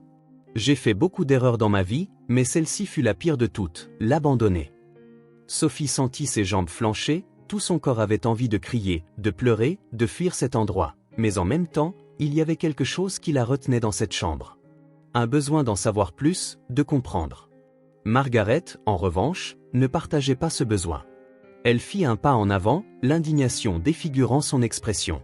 « Tu es en train de me dire que j'ai une sœur ?» lança-t-elle, et chaque syllabe était comme un coup de poignard dans la poitrine de Sophie. « Tu veux que j'accepte simplement que cette fille, cette mendiante sortie de nulle part, fasse partie de notre famille ?» C'est alors que la porte s'ouvrit de nouveau et que Benjamin entra, l'air soucieux. Il avait entendu les cris depuis le couloir et savait que quelque chose de grave se passait. Mais en voyant Sophie, il s'arrêta net.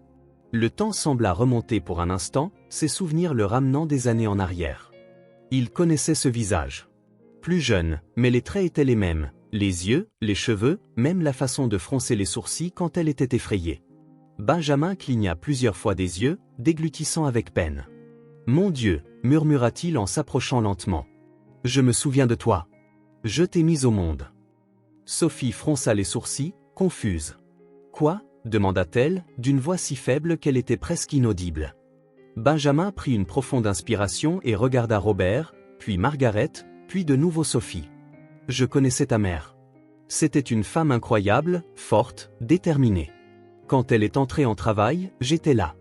Je me suis occupé de vous deux ce jour-là. » Sophie sentit son estomac se nouer, comme si elle était aspirée dans un gouffre profond. Elle n'avait jamais eu de réponse sur sa mère, elle n'avait jamais su qui elle était vraiment, seulement des souvenirs vagues déformés par le temps. À présent, cet homme, ce médecin, disait l'avoir connu, disait savoir des choses auxquelles elle n'avait jamais osé rêver. Alors, Tu sais ce qui lui est arrivé? Sa voix était faible, mais remplie d'espoir.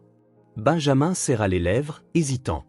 Il jeta un regard à Robert, qui détourna les yeux, semblant incapable d'affronter cette question.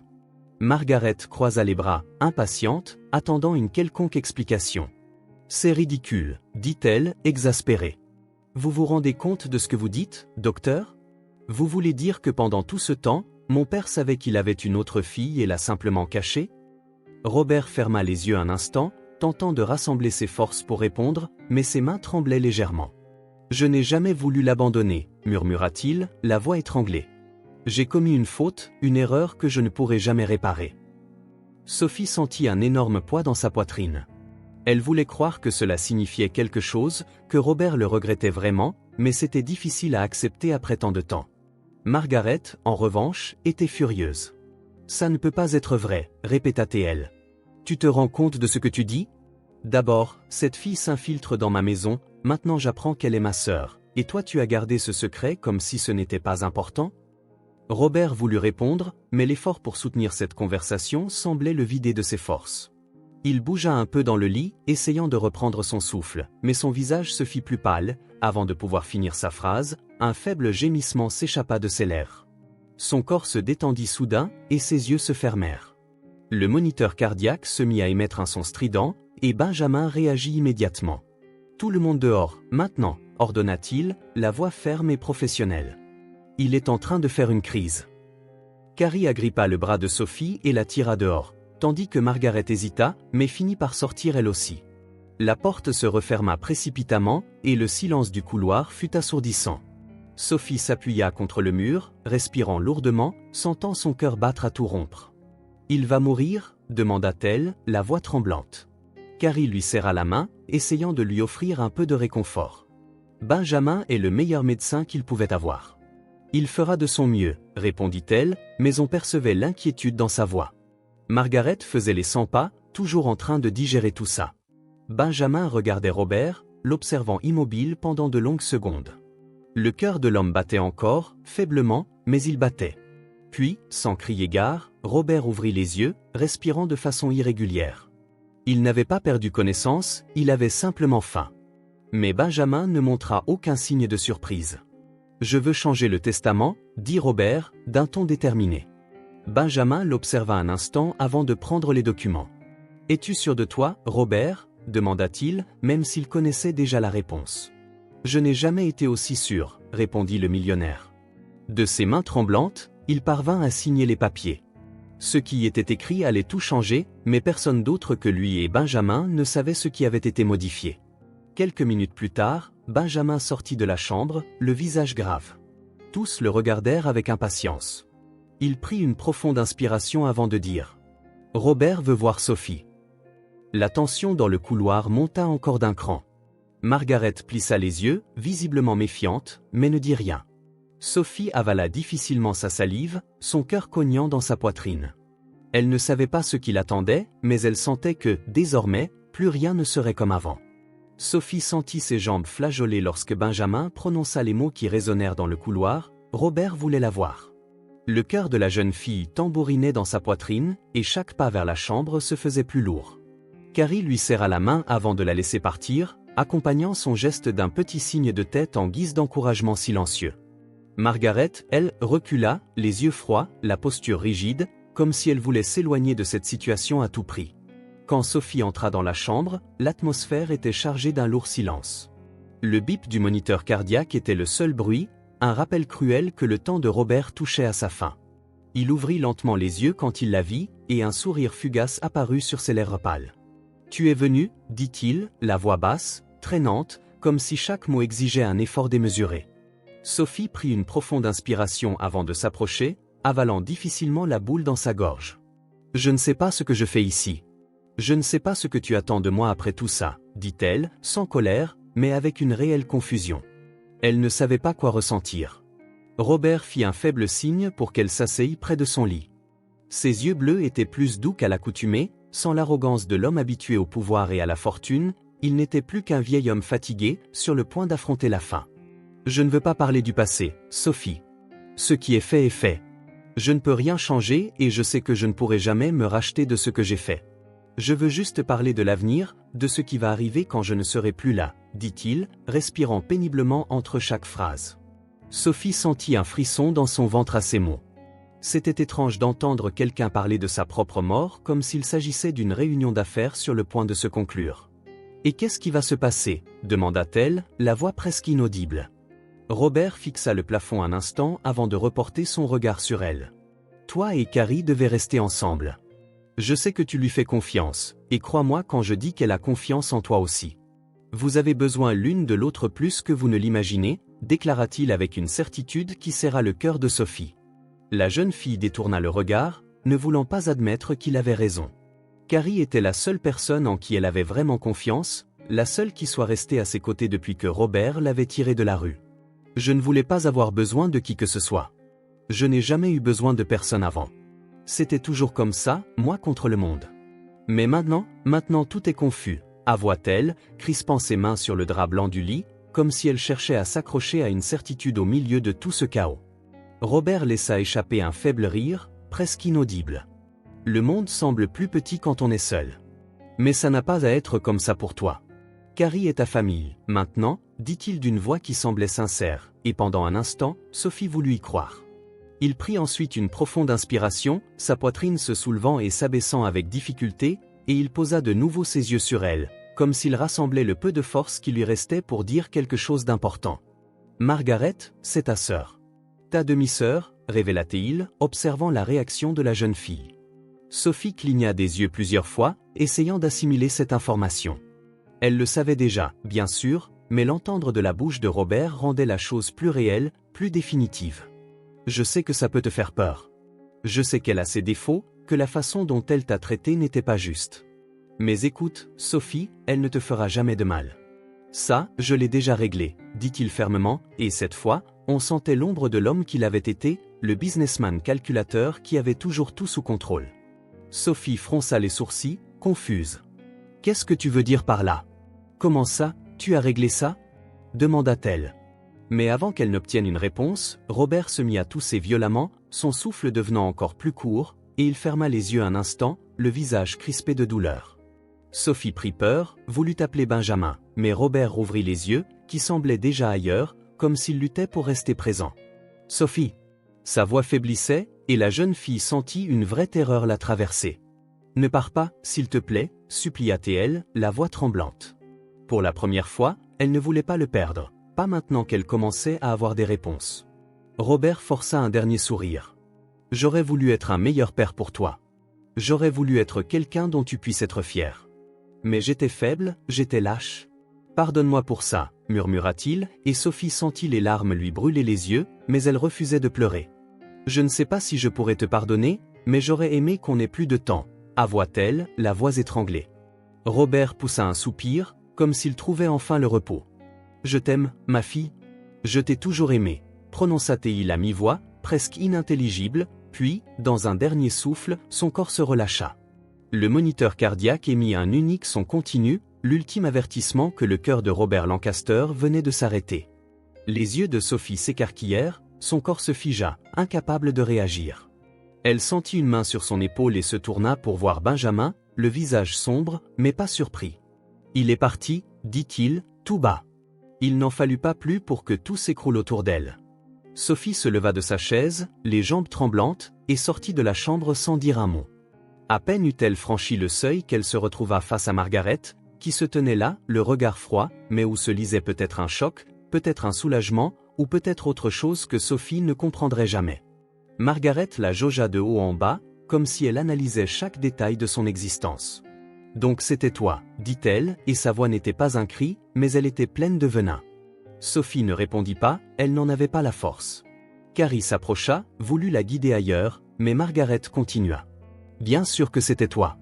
Il t'a retrouvé, t'a approché, a tout révélé, et maintenant il est parti. Qu'est-ce que tu veux encore détruire dans ma vie ?» Sa voix était chargée d'amertume. Sophie prit une grande inspiration, fermant les yeux une seconde pour éviter de tomber dans ce piège. Elle ne voulait pas se disputer, pas maintenant. Benjamin intervint, croisant les bras et faisant face à Margaret. « Ça suffit. Ton père est mort, et je dois maintenant m'occuper des démarches nécessaires. Le testament sera remis bientôt par l'avocat, annonça-t-il, et son ton professionnel fit seulement grogner Margaret, qui détourna le visage. Sophie, de son côté, sentit le poids de cette déclaration, le testament. Qu'avait décidé Robert? Que lui avait-il laissé? Est-ce que cela changerait quelque chose, ou resterait-elle aussi perdue qu'avant? Tandis que les médecins entraient dans la chambre pour emporter le corps de Robert, Sophie ressentit un immense vide s'installer en elle. Tout se terminait là, mais en même temps, tout ne faisait que commencer. Elle avait besoin de réponses, et elle savait qu'elle finirait par venir, qu'elle soit prête ou non. La nuit tomba lourdement et silencieusement sur le manoir Lancaster. L'atmosphère était pesante, chargée d'une tristesse qui semblait imprégner les murs, comme si la bâtisse elle-même ressentait l'absence de Robert. Sophie resta assise dans la chambre d'amis, les genoux repliés contre elle, fixant la fenêtre sans vraiment regarder au dehors. Le monde continuait de tourner, indifférent au chaos qui régnait en elle. Carrie, quant à elle, n'arrivait pas à tenir en place. Elle faisait les 100 pas, vérifiait son téléphone, s'asseyait sur le bord du lit, au bout de quelques secondes, se relevait encore. « J'aimerais pouvoir te dire que tout ira bien, mais moi-même je ne sais pas ce qu'il va se passer, Sophie. »« Ton père ?» Sa voix se brisa un instant avant de retrouver son calme. « Robert a laissé beaucoup de choses en suspens, et maintenant c'est à nous de nous en occuper. » Sophie serra les paupières, sentant la brûlure des larmes qu'elle ne pouvait plus verser. « Je ne sais pas à quoi m'attendre, Carrie. D'abord, il m'a sorti de la rue, puis il m'a révélé qu'il était mon père, et maintenant il est parti. C'est comme si on m'avait entraîné dans cette histoire juste pour me voir tout perdre. » De l'autre côté de la ville, Margaret se trouvait dans l'appartement qu'elle avait autrefois appelé chez elle, mais rien ne lui semblait familier désormais. Son père était mort. Mort, et jusqu'au dernier instant, il avait fait en sorte de choisir Sophie, cette fille sortie de nulle part, devenue soudainement sa priorité. Elle prit un verre de vin, en but une longue gorgée et sentit le liquide lui brûler la gorge. « Il s'est toujours débrouillé pour me mettre de côté », murmura-t-elle en regardant son reflet pâle dans la porte vitrée. La colère pulsait dans ses veines, mais il y avait quelque chose de plus profond derrière, une peur muette. Qu'est-ce qui va se passer maintenant? Demain sera le jour décisif. Le testament me dira exactement où je me situe dans cette histoire, et je saurai si mon propre père m'a complètement effacé, pensa-t-elle en serrant le verre plus fort qu'elle n'aurait dû. L'aube apporta encore plus de tension au manoir. Sophie descendit prendre le petit déjeuner et trouva Carrie déjà assise, remuant distraitement sa tasse de café. Toutes deux étaient exténuées, mais elle savait qu'elle ne pouvait pas se laisser submerger par le chagrin. Margaret arriva peu après, le visage impassible, le regard chargé d'attente. « L'avocat ne devrait plus tarder », annonça Carrie, essayant de garder un ton neutre. Sophie sentit un nœud se former dans son estomac, un poids inexplicable. « Et s'il ne m'a rien laissé? Si tout ça n'était qu'une illusion ?» demanda-t-elle, l'incertitude visible sur son visage. Carrie lui prit la main un instant. « Quoi qu'il arrive, Sophie, tu n'es pas seule. » Margaret laissa échapper un rire bref en faisant tourner machinalement la cuillère dans son café. « On dirait que vous avez déjà décidé que tout ira comme sur des roulettes. Voyons plutôt ce que mon père voulait vraiment, » lâcha-t-elle. L'avocat arriva à 10 heures précises, un homme d'âge moyen, aux cheveux gris soigneusement taillés, portant des lunettes qui glissaient légèrement sur son nez. Il s'assit sur le grand canapé du salon et ouvrit une mallette en cuir avec des gestes méticuleux. « Merci de vous être tous réunis. Je sais que c'est un moment délicat, mais M. Lancaster a été clair dans ses instructions quant à la lecture du testament, dit-il en lançant un bref regard à chacun. Sophie sentit son cœur s'emballer, Carrie redressa la posture, et Margaret se contenta de croiser les bras, attendant. Allons droit au but, les entreprises Lancaster, tous les investissements et actifs financiers ont été légués à Sophie Lancaster. Comme elle est encore mineure, la gestion de ses biens sera assurée par Carrie Reed jusqu'à ce que Sophie atteigne sa majorité. Le silence qui suivit fut si intense qu'il sembla aspirer tout l'air de la pièce. Margaret décroisa les bras, se penchant légèrement en avant, les yeux écarquillés. « Quoi » fit-elle, sa voix basse, mais lourde d'incrédulité. Sophie, de son côté, cligna plusieurs fois des yeux pour s'assurer qu'elle avait bien entendu. « Ce n'est pas possible. » « Je n'ai rien demandé de tout ça, » balbutia-t-elle, sentant le poids des mots peser sur ses épaules. Carrie pinça les lèvres, essayant de réaliser l'ampleur de la situation. Robert me faisait confiance pour ça, mais jamais je n'aurais imaginé une telle décision. Comment a-t-il pu faire ça sans même m'en parler? Pensa-t-elle, sentant déjà la responsabilité s'alourdir. L'avocat s'éclaircit la gorge avant de poursuivre. Pour Margaret Lancaster, votre père a laissé un ensemble de documents confidentiels révélant des informations sur l'accident de votre mère. Selon ses instructions, il estimait que vous aviez besoin de connaître la vérité. Le visage de Margaret pâlit, ses mains se mirent à trembler alors qu'elle les appuyait sur ses genoux. « Il m'a laissé des documents », répéta-t-elle, sans cacher sa frustration ni son choc. « Et rien d'autre ? Rien de l'entreprise, pas d'argent, rien de ce qui comptait vraiment pour lui ?»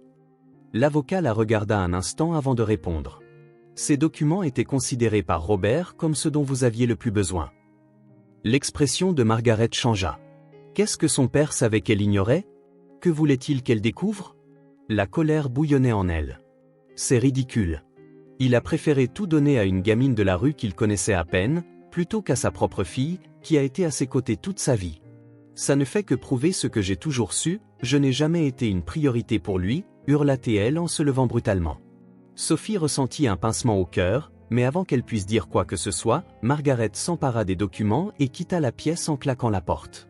Carrie laissa échapper un long soupir, se passant les mains sur le visage. « C'est encore plus gros que je ne le pensais », murmura-t-elle en regardant Sophie, qui était toujours figée, essayant de comprendre tout ce qui se passait. « Pourquoi a-t-il fait ça? Pourquoi moi? Ça n'a pas de sens, dit Sophie, la voix pleine de confusion et de peur. Je n'ai jamais rien voulu de tout ça, Carrie. Je voulais juste une réponse, une explication. Mais maintenant, j'ai l'impression que tout est encore plus compliqué. L'avocat referma son dossier et se leva. Les transactions seront effectuées dans les jours à venir. Carrie, en tant que tutrice légale de Sophie, vous devrez signer certains documents la semaine prochaine. Si vous avez des questions, je reste à votre disposition. Carrie acquiesça, encore sous le choc. Lorsqu'il partit, la pièce retomba dans un silence gênant. Sophie chercha dans le regard de Carrie un repère, mais même son unique certitude semblait ébranlée. Et maintenant? Qu'est-ce qui se passe maintenant? Avant que Carrie ne puisse répondre, une voix familière brisa la tension. J'ai les réponses que vous cherchez. Benjamin se tenait à la porte, le regard chargé d'une émotion que Sophie ne parvenait pas à déchiffrer. Il savait, il avait toujours su, et maintenant il était prêt à tout révéler.